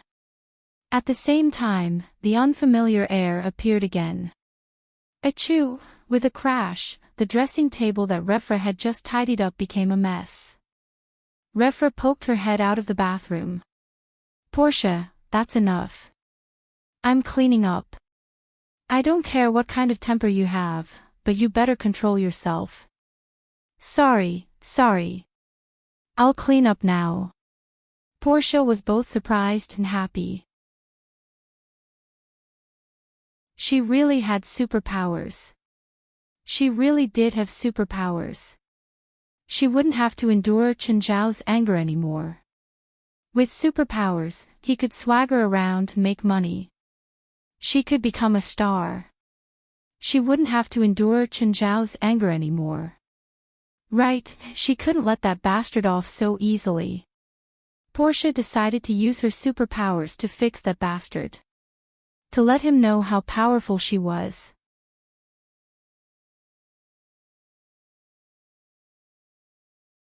Chapter 2890. Zephyr didn't understand why Portia became so excited after getting in the car. Her eyes were filled with anticipation, as if something good was waiting for her. Portia, can you stop wearing perfume? You've already sprayed it 3 times since you got in the car. How can you stand such a strong smell? Zephyr looked at Portia, who was in the passenger seat, unhappily. Portia enjoyed the fragrance in the air. She was also exploring her newfound ability. The air seemed to flow through her entire body, but she could control it and release it from her palms and fingers. Zephyr, does anyone in the assassin world have superpowers? Portia suddenly asked. Zephyr glanced at Portia. She didn't really like to talk about this. Portia had always misunderstood her and thought that she was an assassin in the past. Zephyr had never corrected or refuted this. So to Portia, Zephyr tacitly agreed. Of course, to some extent, Zephyr was indeed an assassin. However, the one she was after was a dragon. Zephyr, I'm serious. Does anyone in the assassin world have superpowers? Zephyr glanced at Portia and answered perfunctorily, yes. What are they like? Never seen one. You're an assassin and you've never seen anyone with superpowers. Portia was quite disdainful. Zephyr roared in her heart. You face your boss every day. He's the biggest superpower in the world. The car stopped in the garage of the manor. Portia ran out. She ran straight to the garden. When she reached it, the fragrance seemed to turn into something solid. Portia opened her arms wide and inhaled the fragrance of the flowers in large mouthfuls. Her entire body was filled with the fragrance. It was a wonderful feeling. Portia, what are you doing there? Come here. Chen Zhao's roar came from the loudspeaker on a nearby pillar. Portia's expression was unhappy. Humph. You'll be in trouble soon. Portia went to the front yard and saw Chen Zhao in a pair of beach pants and sunglasses. He was lazily basking in the sun. Boss. Chen Zhao didn't even open his eyes. He said lazily, go and clean the beach. That's not my job, Portia replied. Before you reject my request, you'd better think about the $25 million you owe me. Right, according to the interest rate, it will become $26 million tomorrow. If you make any more unreasonable demands, then I can only resign, and then I will apply to the union for arbitration. Chen Zhao pulled down his sunglasses and looked at Portia. Please. Portia gritted her teeth and clenched her fists. She was hesitating. Should she beat Chen Zhao up and leave? Chen Zhao stood up and walked to the sandbag hanging on the tree. He casually threw a punch and the sandbag leaped. Zephyr, why is there a sandbag here? Chen Zhao asked, displeased. Zevra, who was in the living room, poked her head out and said, Boss, this is for Kilo, not you. Also, if you want a sandbag, please prepare it yourself. Zephyr stared at him speechlessly.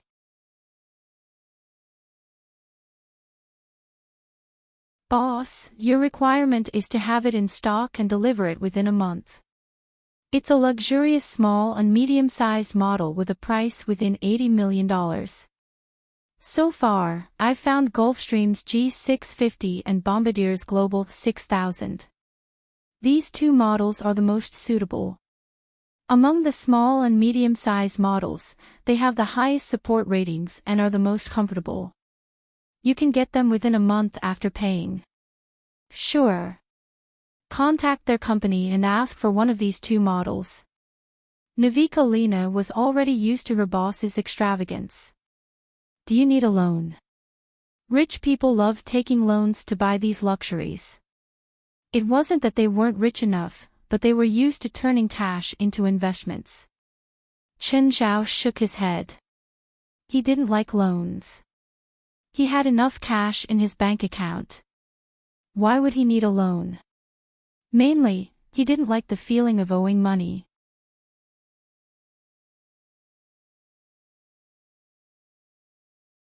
Chapter 2891. Stop, I'll buy a bouquet of flowers, Portia said. Zevla was speechless, but she still stopped the car and asked Portia to buy the flowers.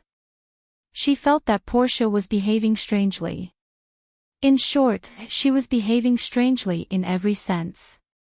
If there was a cosmetic store on the side of the road, Portia would definitely pull the steering wheel and ask her to stop. She felt that buying flowers was a waste of money, so she would never spend a single cent on flowers.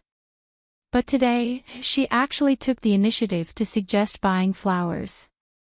When Portia entered the flower shop, the owner was a beautiful woman.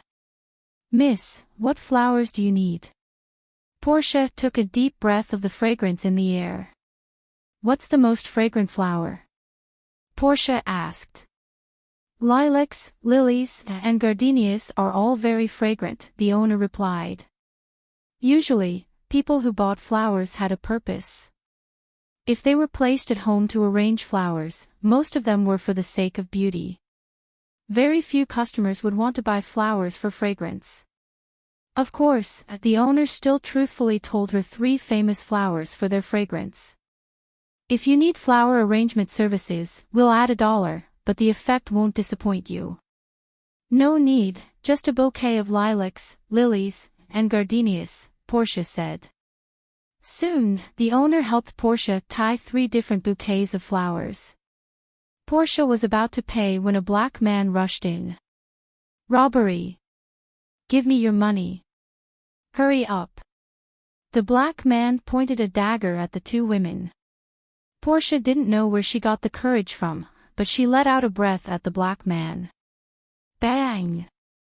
The black man's mind went blank, then he flew into the air. He smashed the glass door of the flower shop. Portia's mind went blank, and so did the owner. She didn't see what happened. When the black man rushed in, she was so scared that she hugged her head and squatted on the ground. When she raised her head again, she saw the ending. It seemed that the female customer pushed the black man. Then he flew out. As for the plot in between, she could only rely on her own imagination. Portia was slowly regaining her composure. Was she really that good? Just then, Zevla came to the flower shop. She stepped on the black man on the ground and asked, "Portia, what happened?" "This guy was a robber, and I subdued him," Portia replied proudly. Zephyr was a little confused. Portia was going to subdue this burly black man. "Are you having fun?" With Portia's lousy fighting skills. Every time he went to the gym, he had to go to the boxing ring to spar with the trainer. 3 seconds later, he was lying on the ground. Trying to be a hero with this level of skill. He would be pressed to the ground and rubbed against at any moment. However, in this flower shop, there seemed to be only Portia and the florist, and both of them were women. Looking at the florist's appearance, she was just an ordinary woman. She didn't look like someone who could easily subdue the black robber. She dialed the police number. Soon, the police arrived. The police briefly questioned Portia and the florist. Refra had been listening to the florist. It seemed like it was really Portia who did it. On the way home, Zephyr was puzzled. Did Portia really subdue that black gangster? "Portia, how did you subdue that gangster?" Of course it's my combat." "How is it? Are you surprised?" Zevra smiled. "Combat?" There were a few times when Portia had overestimated herself and challenged her to a duel. Thus, she knew Portia's level very well. Holding the 3 bouquets of flowers from the florist, Portia sniffed them deeply. She was already addicted to this feeling. "Let's practice when we get home." "How about that?" Sure. Portia also wanted to test her skill level. If she could defeat Zephyr, she might be able to defeat Qinzhao. Portia also knew that Zephyr was very powerful. When they got home, Portia couldn't wait to drag Zephyr to the yard. "Come." Zephyr didn't prepare anything. Portia took a few steps forward. With a yell, she swung her fist at Zephyr. Zephyr grabbed Portia's wrist with one hand and pushed her away. Portia, if you're only at this level, you won't be able to subdue that tall guy. It's not over yet. Watch. Portia suddenly swatted at Heartwarming, who was more than a meter away from her. Suddenly, Zephyr's eyes flashed and she dodged to the side. Crack. The glass window behind her shattered. Aw. How did you dodge? You can see. She didn't expect Zephyr to be able to dodge her attack. Zephyr looked Portia up and down. She thought of a word, awakening. Hey! Portia ambushed Zephyr again. But with her skill level, she couldn't hit Zephyr. With another effortless sidestep, Zephyr dodged Portia's attack. Zephyr's attention wasn't even on Portia. She was deep in thought. She wasn't a spiritualist. She was a dragon slayer. She also knew that spiritualists would encounter a life-or-death situation when they awakened. But she didn't know what the situation was. Then, she thought about what Portia had said this morning. Zephyr couldn't help but look at Portia seriously. Are you going to use this ability to attack our boss today? Humph. I'm being magnanimous and don't want to argue with him. Portia's face was full of pride. She completely forgot that she was like a coward when facing Qin Zhao. Don't do something so dangerous in front of the boss. I know. I'm serious. I really know. If I accidentally hurt him, I can't afford it. Zephyr was so angry that she almost laughed. Hurt Qin Zhao. You can compete with the dragon to see whose arm is thicker first, then we can discuss this. Zephyr was worried that if Qin Zhao's instinctive reaction was too big, he might really paste Portia to the wall. You can't even beat me. How can you beat our boss? You're an assassin. You can't beat him. You can treat him as a monster. Don't treat him like a normal person. I have superpowers. That's not superpowers. Zephyr shook her head. I've seen and dealt with people like you. Okay, just do what you did in the past and in the future. Don't provoke our boss. That's all. The moment Zephyr turned around, Portia ambushed her again. Hey! Portia's vision blurred and her neck felt cold. She did not know when Zephyr had appeared behind her with a dagger pressed against her neck. You don't want our boss to spend money to kill you, right? You know he's always generous. How much do you think you're worth? 50,000. Maybe even less.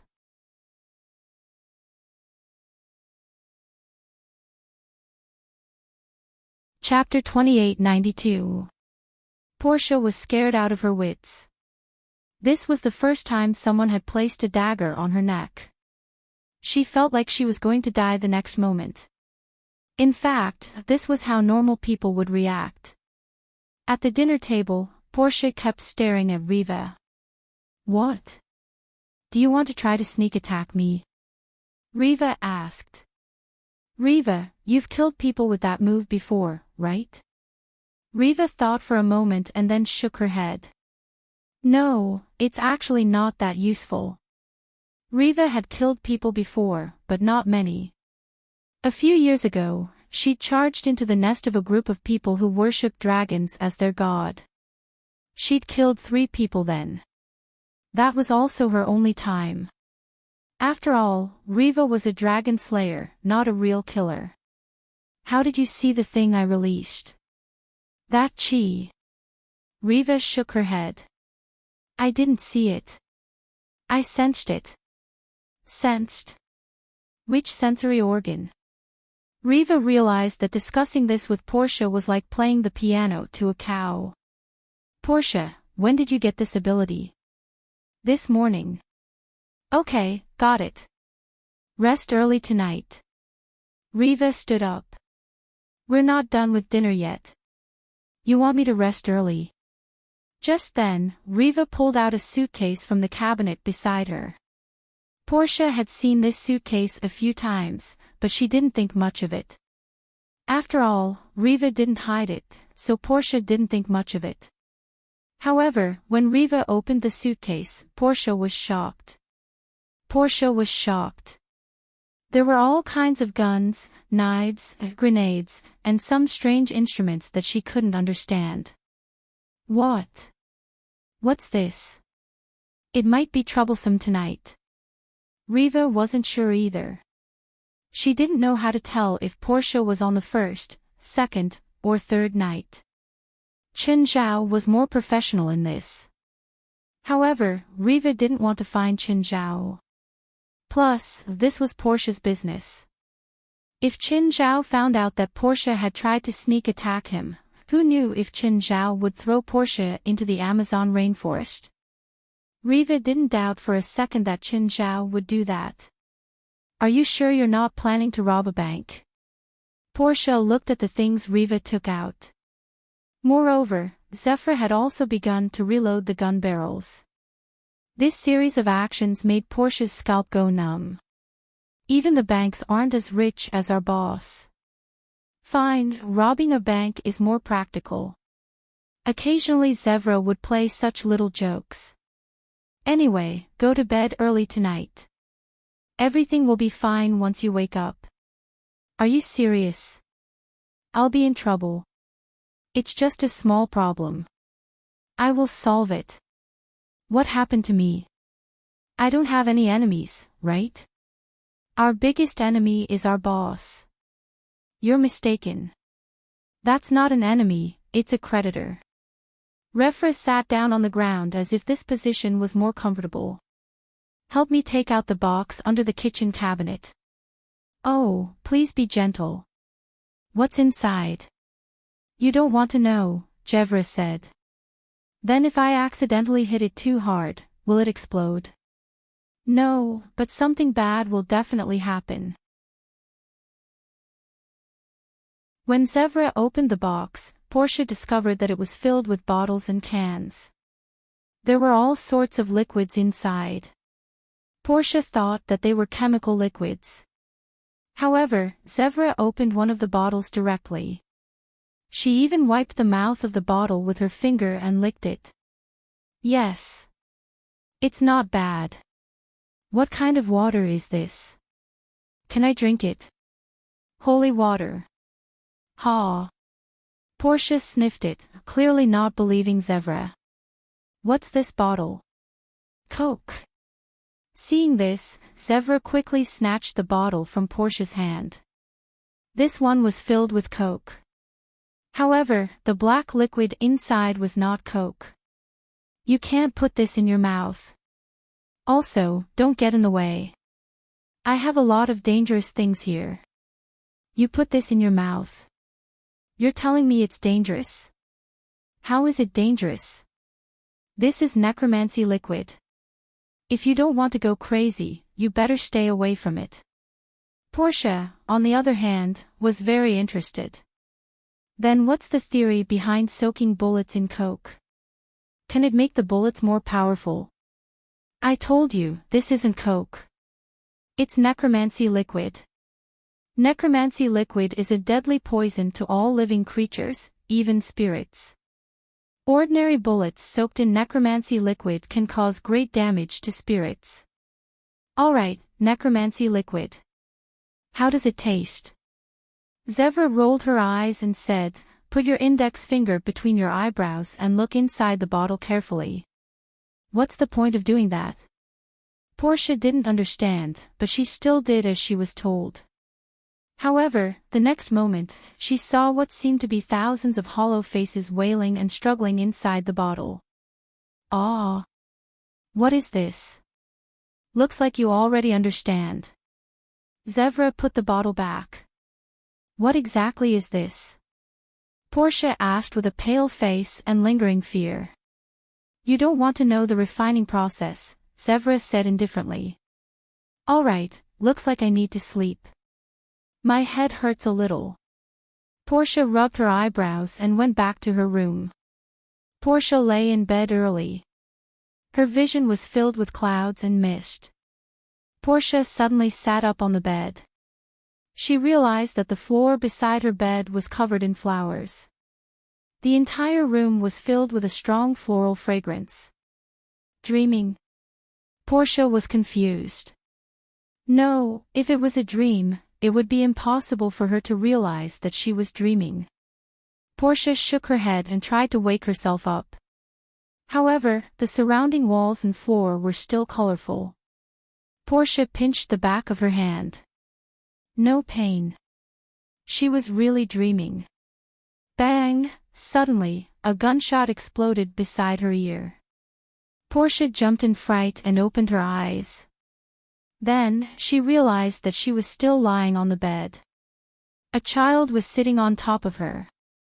The child only had half a head, and black liquid was flowing out of the hole in the head. Ah! Portia screamed. The next moment, a foot kicked the child on top of Portia. Portia, you better calm down. Zevra's voice sounded. Portia looked at Zevra. Zevra! What's going on? What's going on? Zevra was fully armed at the moment, and the gun in her hand was still smoking. Half of the strange child's head seemed to have been blown off by her. We might be in trouble, Zevra said. Trouble? What kind of trouble? That child. That's the spirit of nightmares, a type of incubus. You see, it looks like a child, but it's just showing it to you. It will appear in everyone's dreams with the most harmless appearance, but you definitely won't want to see its true appearance. What trouble are you talking about?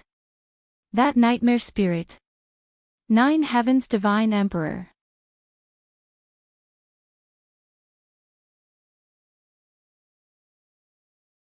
Chapter 2893. Hee hee. That's just an appetizer. Zevra suddenly kicked Portia's bedroom door.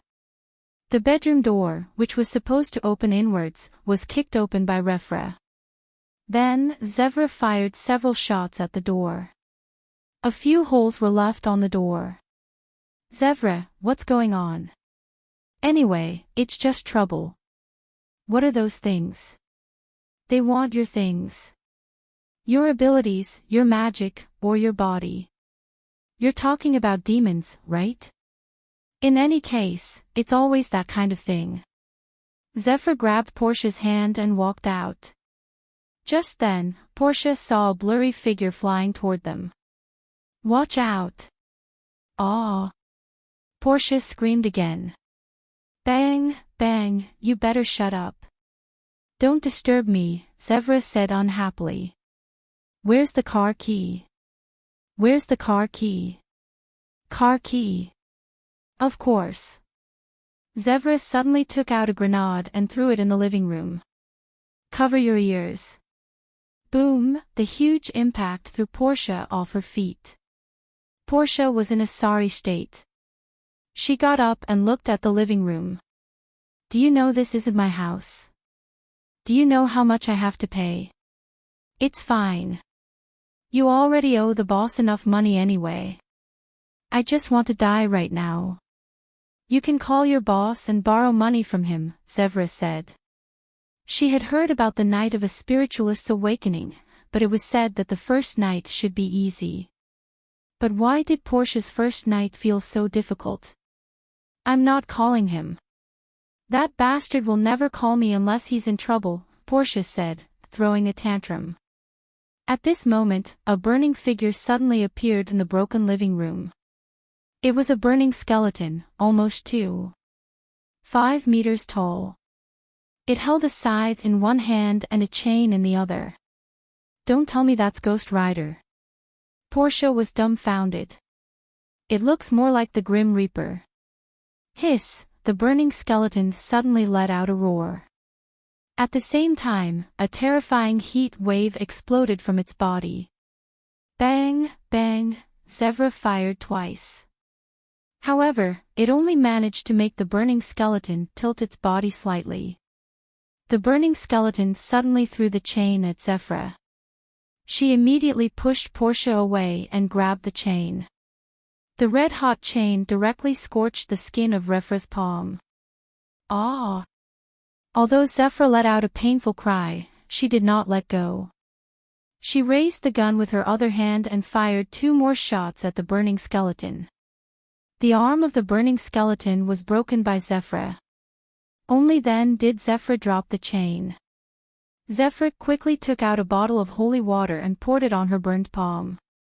However, a large amount of black smoke gushed out from the broken arm of the burning skeleton, and a new withered arm grew out from the black smoke. Let's go. Zephra threw the holy water at the burning skeleton. The burning skeleton swung its scythe and split the holy water in half. The burning skeleton did not touch the holy water. Where did this monster come from? It's so hard to deal with. Revla's face was serious. Portia was terrified by the scene before her eyes.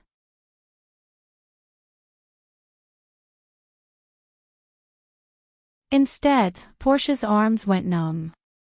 The burning skeleton reached out its claws towards Portia. Flesh. Magic. It belongs to me.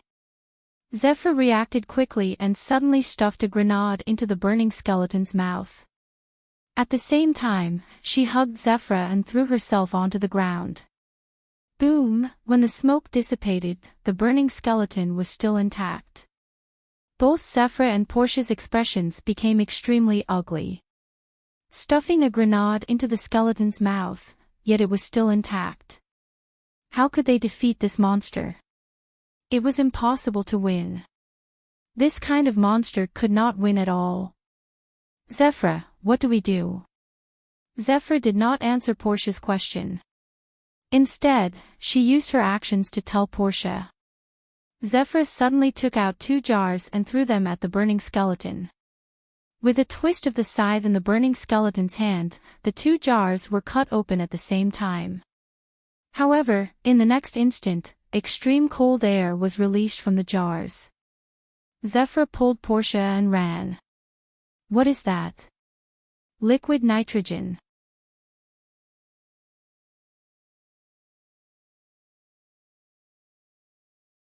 Chapter 2894.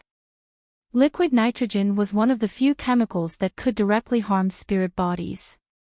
If a person's skin was in contact with liquid nitrogen for more than 2 seconds, it would cause irreversible damage.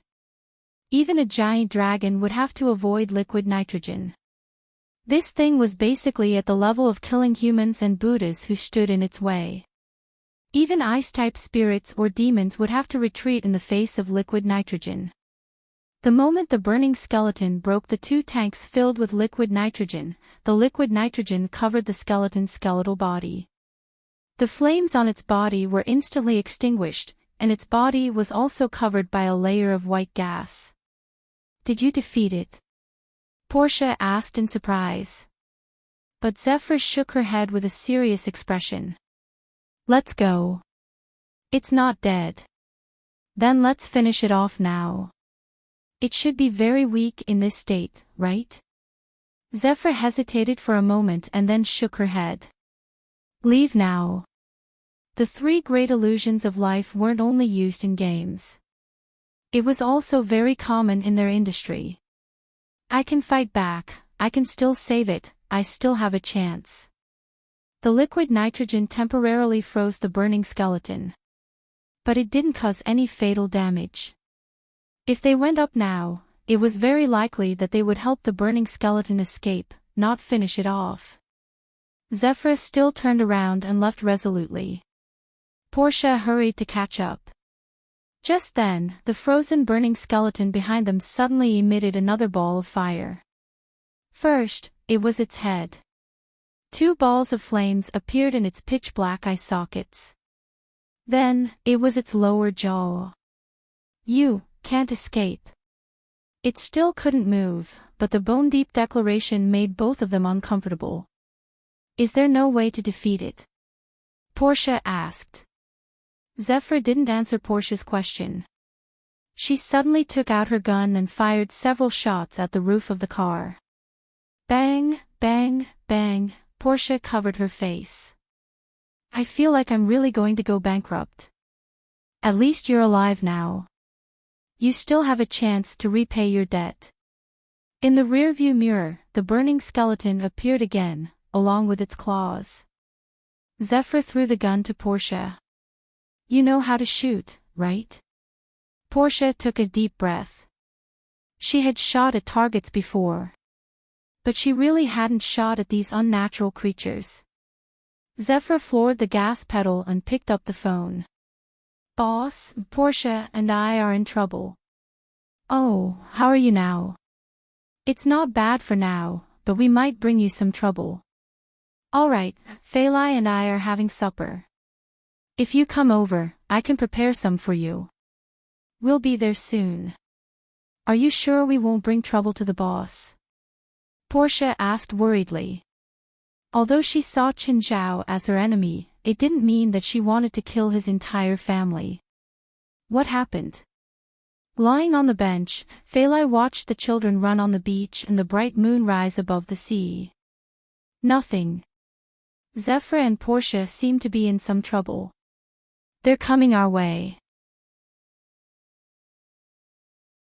Qin Zhao passed a skewer to Phalai. When will they arrive? We need to prepare more barbecue. There's still time. Or maybe we should wait for them to come and let them do it themselves. At that moment, headlights appeared on the road above the beach. Not long after, the roar of the engine became louder and louder. Boom! Suddenly, the steering wheel turned violently. The car flew off the road, and the front of the car smashed into the sand a few meters away. Portia dragged Zephyr, whose head was covered in blood, out of the car. One of Zephyr's arms drooped, as if she couldn't move. Qin Zhao walked toward the two. Boss! Boss! Behind! Portia shouted in excitement. As if he didn't hear Portia, Qin Zhao walked past her and toward the back. By then, the burning skeleton had already landed on top of their wrecked car. Then, the car exploded violently. The burning skeleton wobbled its way out of the blazing flames. Ha ha ha. Who? Don't even think about escaping. Suddenly, a hand grabbed the skeleton's neck bone. Crack! Its flaming head was plucked off. Portia was stunned.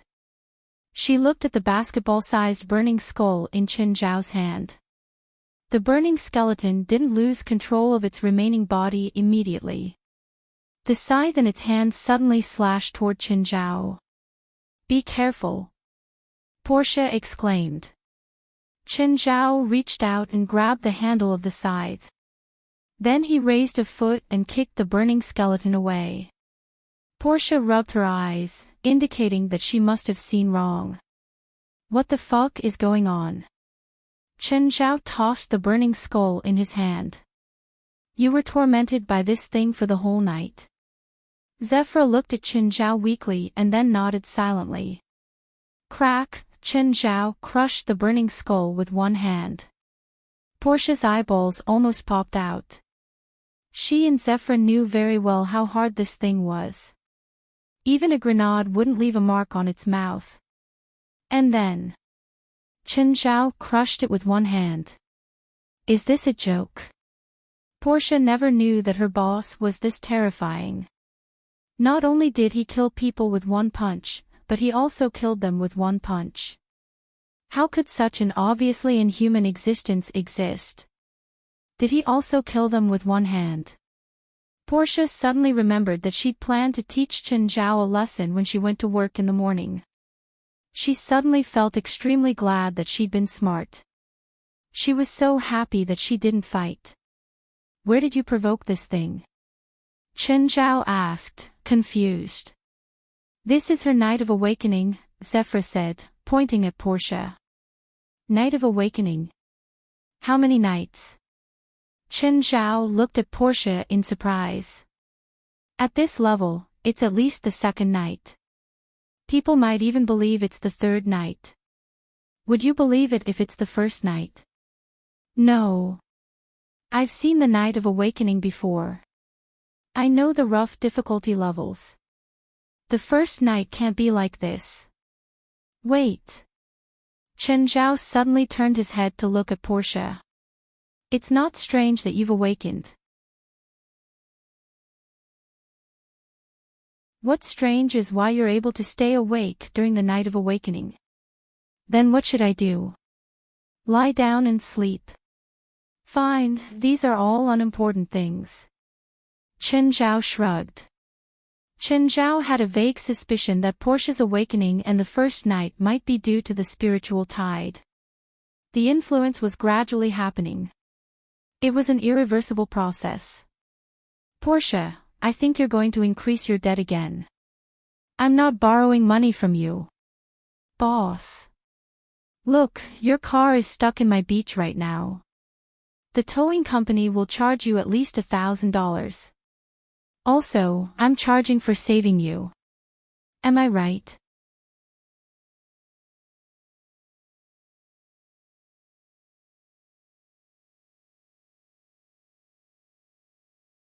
That's just one of them. It seems like her situation is a little complicated. They won't come, right? Portia looked at Chen Zhao worriedly. She didn't have a clear idea of Chen Zhao's strength. She didn't know if Chen Zhao could block those messy things. Shush! Just then, a sound came from the dense grass outside. Raymond had already gone to deal with it. If an attack of this level could get in, all of Chen Zhao's preparations would be meaningless. Portia also saw the huge snake figure. Of course she knew about Chen Zhao's snake, Raymond. In fact, she'd interacted with Raymond many times. She'd also killed all the beasts in Chen Zhao's house. However, she didn't expect Chen Zhao's things to be good at exorcism too. Not only did he have a set of skills, Portia saw that his huge body was like a rampaging monster. Of course, she wasn't afraid at all. Instead, she felt safer than ever. Master, it seems like it's not just here. I feel that there are many incidents in this area. At least 2 of them are disaster level. Raymond's senses were even better than Chen Zhao's in some aspects. Raymond was a snake of desire, but he fed on spirits. That was why he had an abnormal sense of spirits. It was like a hawk that could see a rabbit from several kilometers away. He also had an unconventional sense of spirits. Chen Zhao fell into deep thought. It seemed that the world had changed. Even the number of people awakening had increased. Multiple awakenings in one city at the same time. This wasn't normal. Especially since this was Los Angeles, a large region in North America. The ratio of spiritualists here was already low. Now, there were actually multiple awakenings at the same time. This was just the beginning. It had only been 24 hours since the spiritual chi tide had appeared. In the future, as the spiritual chi in the world increased, these incidents would become more frequent. Just then, West called. President, there seems to be a problem today. I've received requests for help from 4 awakenings.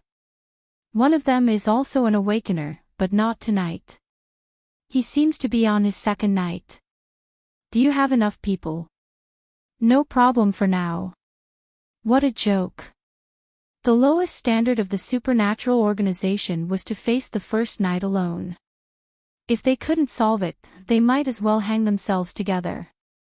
Don't underestimate these first night awakeners.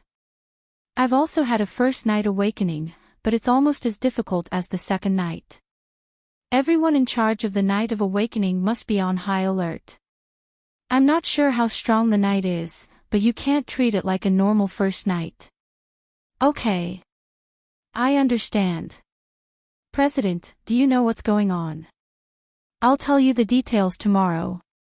As soon as he hung up, the children who were playing suddenly screamed. Chen Zhao also saw what had happened. A few blue flames appeared on the sea, as well as the silhouettes of 3 ships. Ghost ship. Ghost ship. Look, that's a ghost ship, right? Portia was excited again. Chen Zhao frowned. Was this a coincidence? Or were they here for Portia? It couldn't be, right? It was too much to summon a few specter ships on the first night. If everyone's first night was this strong, then the Awakeners could basically commit suicide. They couldn't even be saved. Unless they had the protection of half of the supernatural organization, it would be very difficult to withstand this level of strength. Chen Zhao couldn't help but worry. Would there be a problem with the first nights the supernatural organization was in charge of? There was also a second night tomorrow. The difficulty would probably increase too.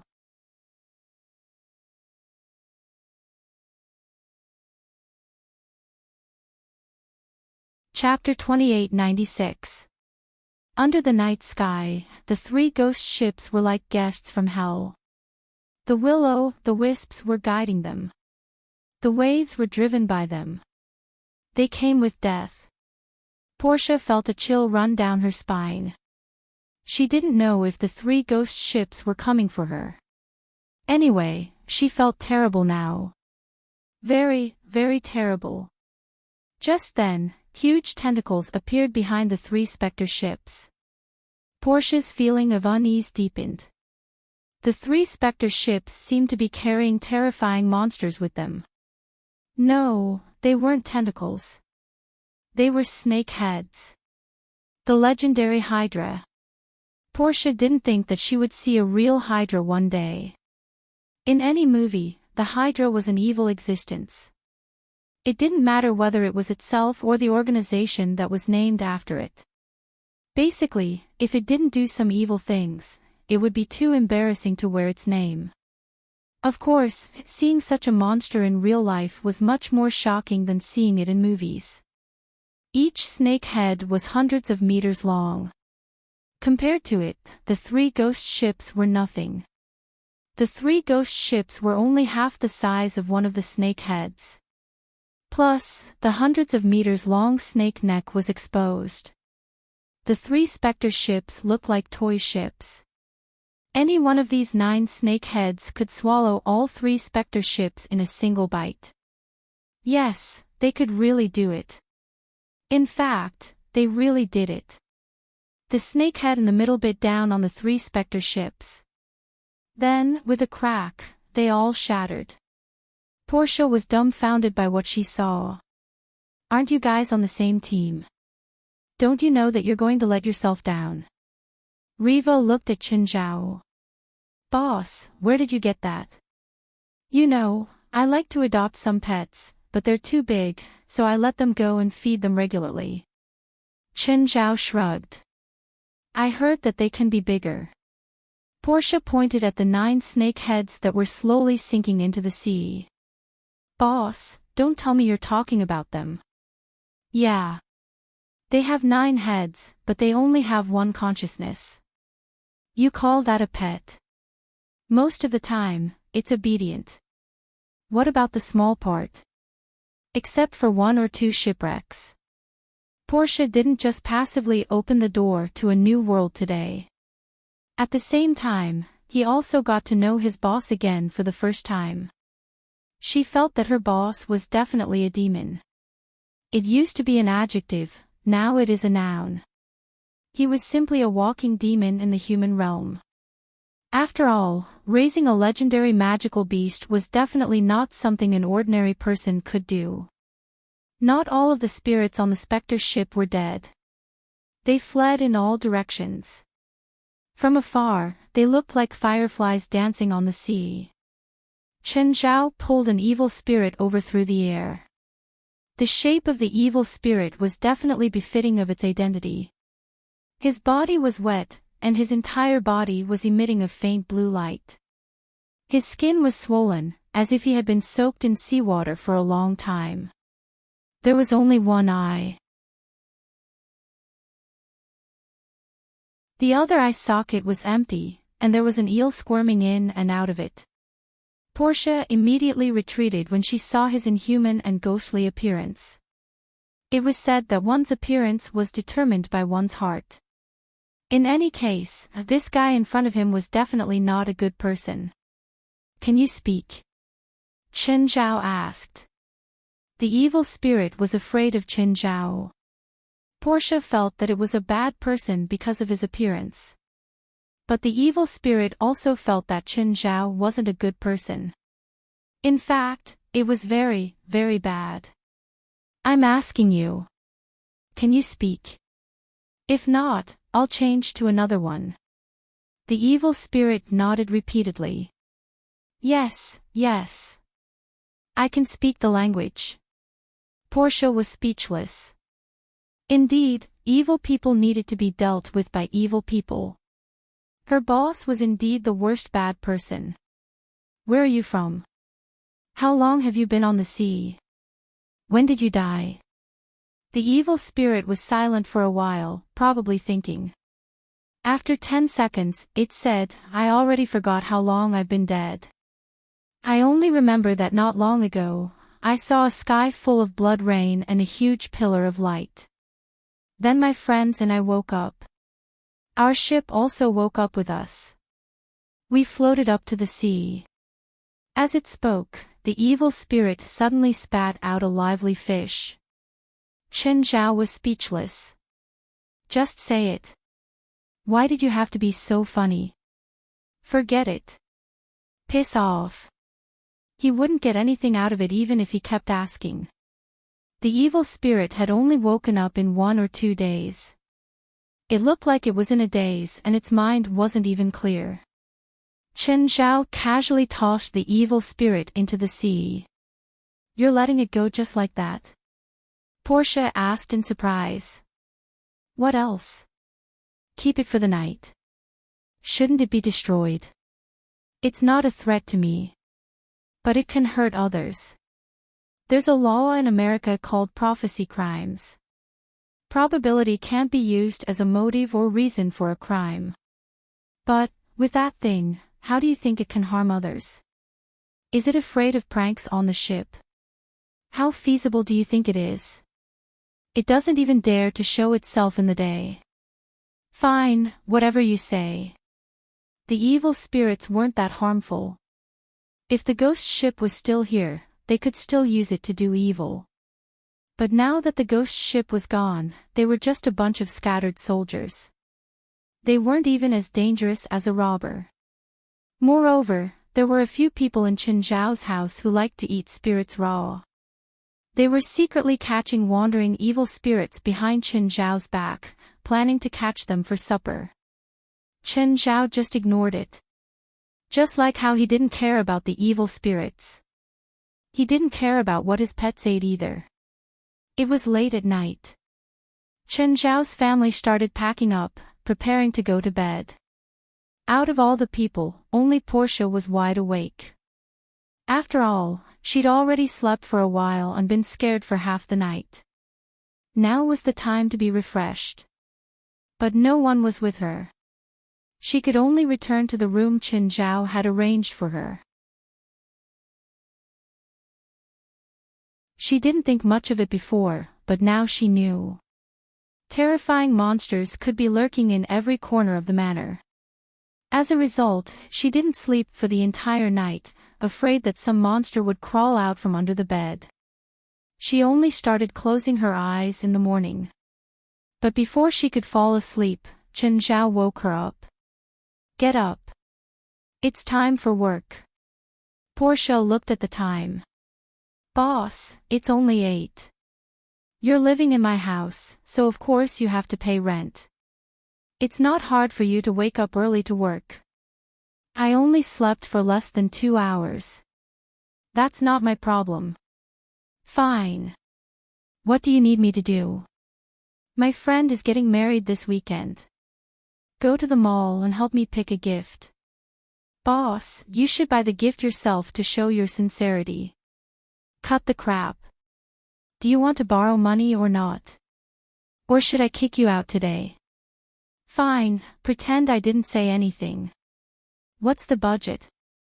Within $2,000.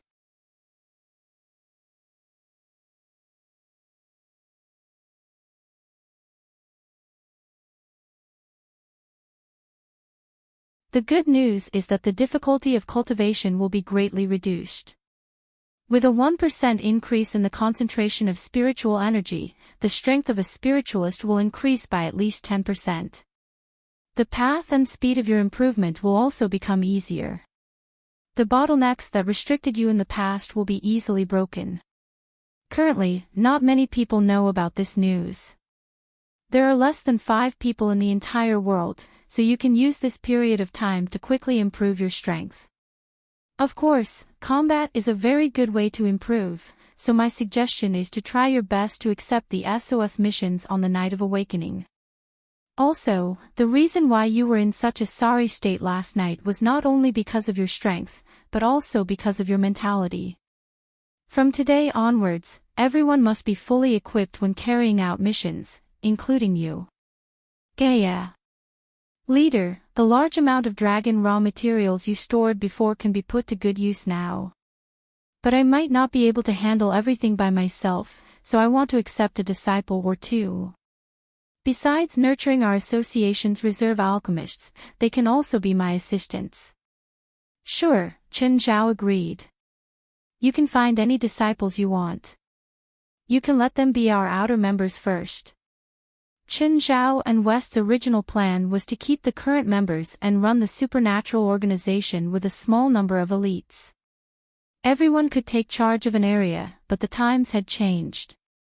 It wasn't that they couldn't take the path of a small number of elites. But it was necessary to take in a certain number of members. For example, Ruan Faxben. In the past, he mainly focused on research. But now, he didn't just need to research and improve himself. He also needed to make equipment for the other members. He didn't have 3 heads and 6 arms, so he couldn't do both. While the others focused on cultivation, he also needed to do research. Therefore, it was necessary to take in disciples. West also agreed with Chen Zhao's idea. Also, all official members must enter the Tower of Trials at least 6 times a week in the future. I don't want to be too strict with you, but if you continue to maintain the mentality of the past, all of us may be abandoned by the new era. We now have more resources than others and faster information. I don't ask you to become the best in the world, but at least we can't lose our current status and advantages. Here, no one was willing to be ordinary. Everyone had the desire to win. Even Gaia, who had the best temper, had her own pride. President, we still have 4 nights of awakening tonight. One of them is the second night. West's eyes were filled with worry. Since the first night was more difficult than the second night might very well be as difficult as the third night. It might even be more difficult than the third night. Where's the second night's awakener? Give me her information. I'll take care of it. She's a physicist. In fact, she's a firm believer in science. She doesn't believe in theology. She thinks that all supernatural phenomena can be explained by science. She was very repulsed when we first met her. It was her husband who found us and asked us to protect his wife. You're a scientist. All right, leave this matter to me. Anyway, they were just protecting her through the second night. They didn't have to change her views. Chen Zhao didn't care what she thought. Actually, if they gathered everyone in the supernatural organization, they should be able to pass through the third night. But this would result in a lack of manpower in other areas. Moreover, the third night was still too early for them.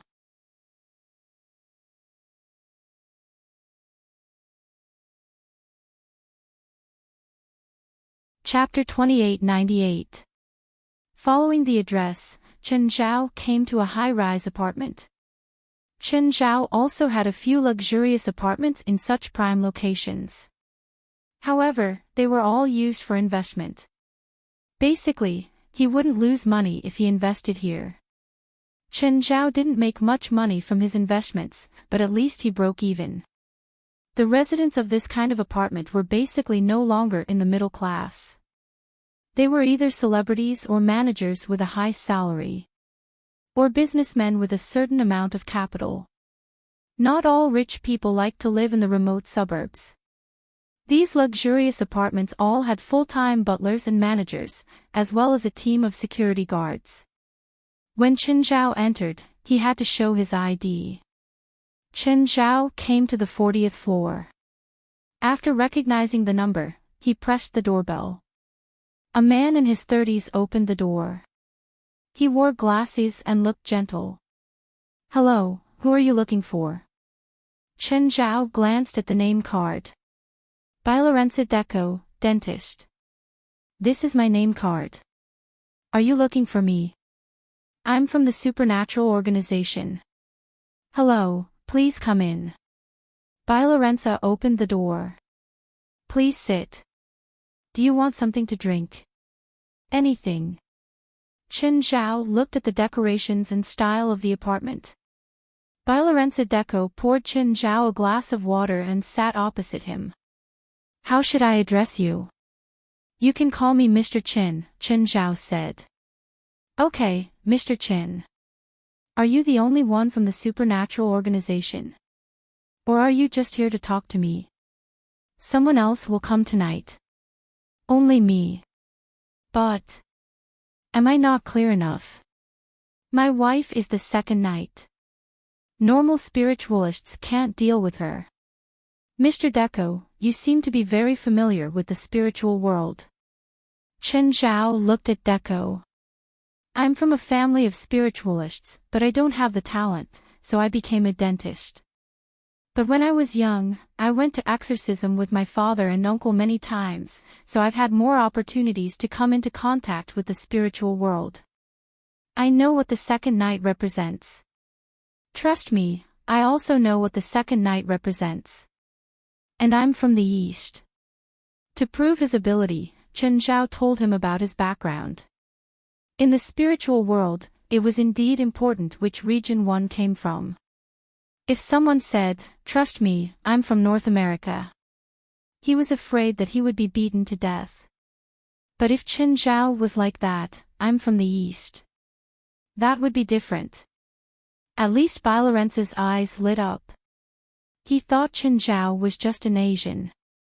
He didn't expect Chen Zhao to be from the East. "Is Mr. Chen from a faction?" "I once cultivated in the Celestial Master sect of Longhu Mountain for a period of time and was acknowledged by Celestial Master Zhang." By Lorenzo Deco had no objections in an instant. What a joke, there was already a supercar, why would he need a bicycle? Even though he was from the fringe of the supernatural world, he had heard of the Celestial Master sect of Mount Longhu and the number one person in the supernatural world, Celestial Master Zhang. To be able to obtain Celestial Teacher Zhang's recognition, one had to possess extraordinary talent. "I've dealt with the second night many times." Chen Zhao didn't even want to say that he'd dealt with the third night a few times. It was meaningless. Even if he said it, the other party would not believe him. After all, the third night was a legendary difficulty. Outsiders who weren't familiar with Chen Zhao wouldn't believe that he could handle third night alone. However, since it was the second night, it was much more believable. "I've been rude," Bai Lorenzo Deco quickly apologized. It seemed that he'd found the right person this time. "Where's your wife?" As soon as Chen Zhao finished speaking, he heard the door open. A brown-haired woman pushed the door open. She was also in her early 30s and wore thick glasses. However, he could tell that she was quite pretty. A faint aura rippled around her body. "Deco, do you have guests? Let me introduce you. This is my wife, Parani. This is Chen, my friend." Chen Zhao glanced at Parani. She couldn't feel the magic power on her, but Chen Zhao could. In terms of strength, she was indeed at the level of the second night. It was rare for someone in their 30s to awaken to the second night. If she could come into contact with the supernatural world earlier and undergo relevant training and stimulation, she might be able to reach the level of the third night. Of course, if she awakened to the third night, it might not be a good thing for her. Hi, Chen. Perrine shook hands with Qin Zhao. Then she went to the kitchen. She was a woman who knew how to handle things.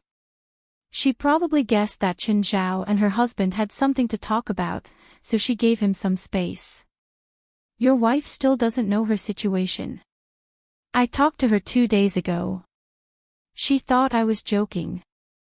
Plus, it's April Fool's Day in a few days. She thought it was an April Fool's Day joke. Deco looked at Qin Zhao helplessly.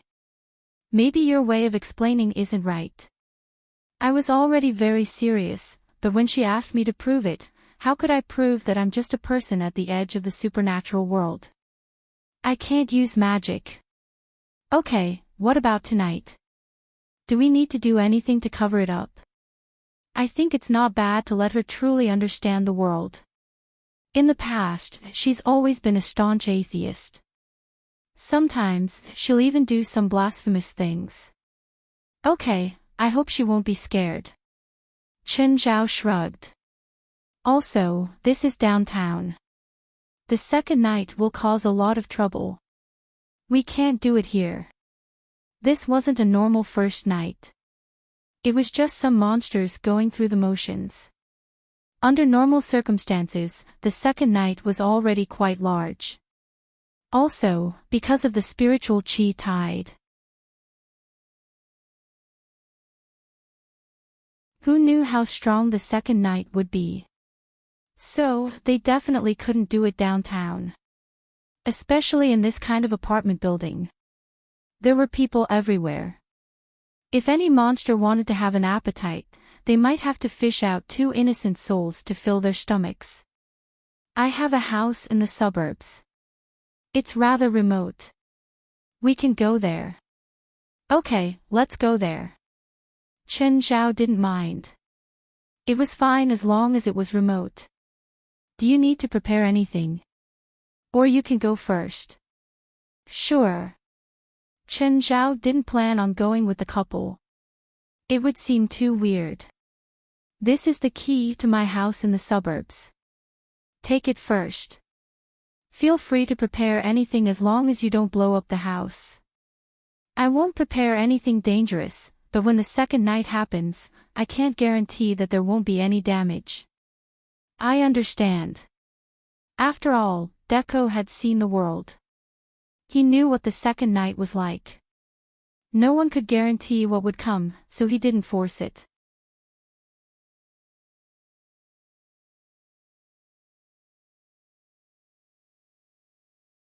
Chapter 2899. Is your friend gone? When Perrine came out with the fruit platter, she realized that Qin Zhao had already left. Yes, Perrine, Deco said. Rest for a few days. Let's go to that house in the forest. Why go there? I don't like that place, Perrine said honestly. Aren't you going to open the dentist's office? It's rare for you to rest. I want to stay by your side. Last Christmas, I suggested going to that house for Christmas, but you rejected me with the reason that the dentist's office would be open on Christmas. There aren't any holidays recently, other than April Fool's Day. It's not our wedding anniversary either. I can't think of a reason to go there. Deco was speechless. After a while, he said, Do I have to have a reason? Perrine hesitated and said awkwardly, Do I have to go? I want you to go. Lorenzo Deco looked at Pellegrini seriously. Perrine bit her lower lip and replied, Okay, I'll prepare. Returning to her room, Perrine first looked outside. Then she locked the door and took out her phone. Perrine, there's a situation. My guess might be right. Deco wants to kill me. Her best friend, Rui and I, was silent for a while. Then she said, Perrine, to be honest, you really should see a psychiatrist. I'm serious, Rui and I. Believe me, He watched 3 killer movies in the past few days, and all of them involved dismemberment. Also, I checked his car recorder yesterday. He recently went to a chemical wholesale store. I suspect that he wanted to buy sulfuric acid to destroy the body. Also, I found that the fruit knife at home is missing. Rue and I was a little worried. She was a little worried. She was a little worried. You've already told me this many times. This can't be used as evidence that he wants to kill you. If he wants to kill you, he needs a motive. I think he might have an affair with the nurses at the clinic. They definitely want to kill me and get together with them. If he really had an affair, he could have divorced you directly instead of killing you and destroying your body. Your husband definitely doesn't have that kind of courage. He said he was his friend, but I know all his friends, and he doesn't have any Asian friends. That Asian looked like a killer, and I felt a dangerous aura from him. When that Asian left, Deke even gave him the keys to the house. Although his actions were very covert, I saw it. Say, since he asked me to go to the house to play, why did he give the keys to an outsider? That Asian must be waiting for me there. What should I do, Rue and I'm so scared. On the other end of the phone, Rue and I rubbed the space between her eyebrows. She didn't know when it started, but her best friend had started to be paranoid. At first, she suspected that her husband was having an affair. After an unknown period of time, she began to suspect that her husband wanted to kill her. Renee had tried to persuade Polanyi many times. But she still firmly believed that her guess was correct. Rue and I really couldn't understand why Polanyi was so determined that her husband wanted to kill her. There needed to be a reason and motive to kill her. Let's not talk about whether he was cheating. Even if he was cheating, was he afraid of divorce and splitting the assets? Although her husband was a little rich. But both of them were financially independent. And they had signed a prenuptial agreement. Unless her husband wasn't even willing to pay alimony after they divorced. Or there was another possibility. Polanyi, did he buy you a large amount of insurance? No. Are you suspecting that he's trying to cheat? Yes. It's possible. Although he didn't sign any insurance contract for me, he could forge my signature. Yes, that's it. Hearing Polanyi's words, Rue and I wanted to slap herself. If the Asian you're talking about is really a killer, then your previous speculation about his preparations won't work, because the killer must be more professional and know how to destroy the body. Rue and I felt that her husband had probably given the keys to the Asian to prepare a surprise for Polanyi, not to kill her. Why don't I call the police? Stop, stop, stop. Rue and I quickly said. Polanyi, if you're really afraid, then don't go. No, I want to expose his true colors. I can't always be on guard against him. Help me, Rue and I. Rue and I sighed. How do you want me to help you? I'll go with him first, then you bring the police. I want to expose his true colors on the spot. Rue and I was quite hesitant about whether she should help Polanyi. She felt that it was stupid, very, very stupid. After thinking for a long time, Rue and I said, how about this, I'll follow your car. If there's really a problem, I'll call the police immediately. What do you think? If you're wrong, then you can rest there for a few days, or you can have an honest talk. Can we make it in time? Polanyi directly ignored Rue's words. She was worried about the speed of the police after Rue and I called the police. Don't worry, even if the police can't make it in time, I can save you. I practice karate and have a gun. Gun. Right, a gun, I want to bring a gun too. Oh my god, Polanyi, calm down. Haven't you seen the movies?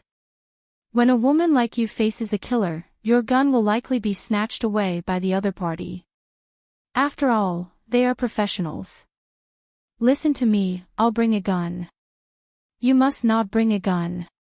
Rue and I felt that Polani's mental state was unstable. If she accidentally fired, it would be too late for regrets. And she had no doubt that Polani would not shoot. Okay. Although Polani verbally agreed to Rue's suggestion. But after hanging up, she still decided to bring a gun. Perhaps this was the only thing that could give her a sense of security. She didn't know why, nor did she know when she started to suspect him. She did not feel safe at all, and this feeling grew stronger every day. It seemed that everything her husband did became so suspicious. Knock, Polani, are you ready? What are you doing? Why do you have to lock the door? Oh. I'm changing. Okay, hurry up. I hope to get to the house before dark. Almost. Polani put the gun in her bag and opened the door. Have you changed your clothes? Why are you still wearing this? You're tuning into the LoveLore Library YouTube channel. We're so grateful for your support, and don't forget to subscribe to join us on this incredible journey through captivating stories. Your generosity through donations truly makes a world of difference, as it's the primary source of revenue that allows me to expand and enhance this channel for you. Thank you from the bottom of my heart for being a part of this adventure.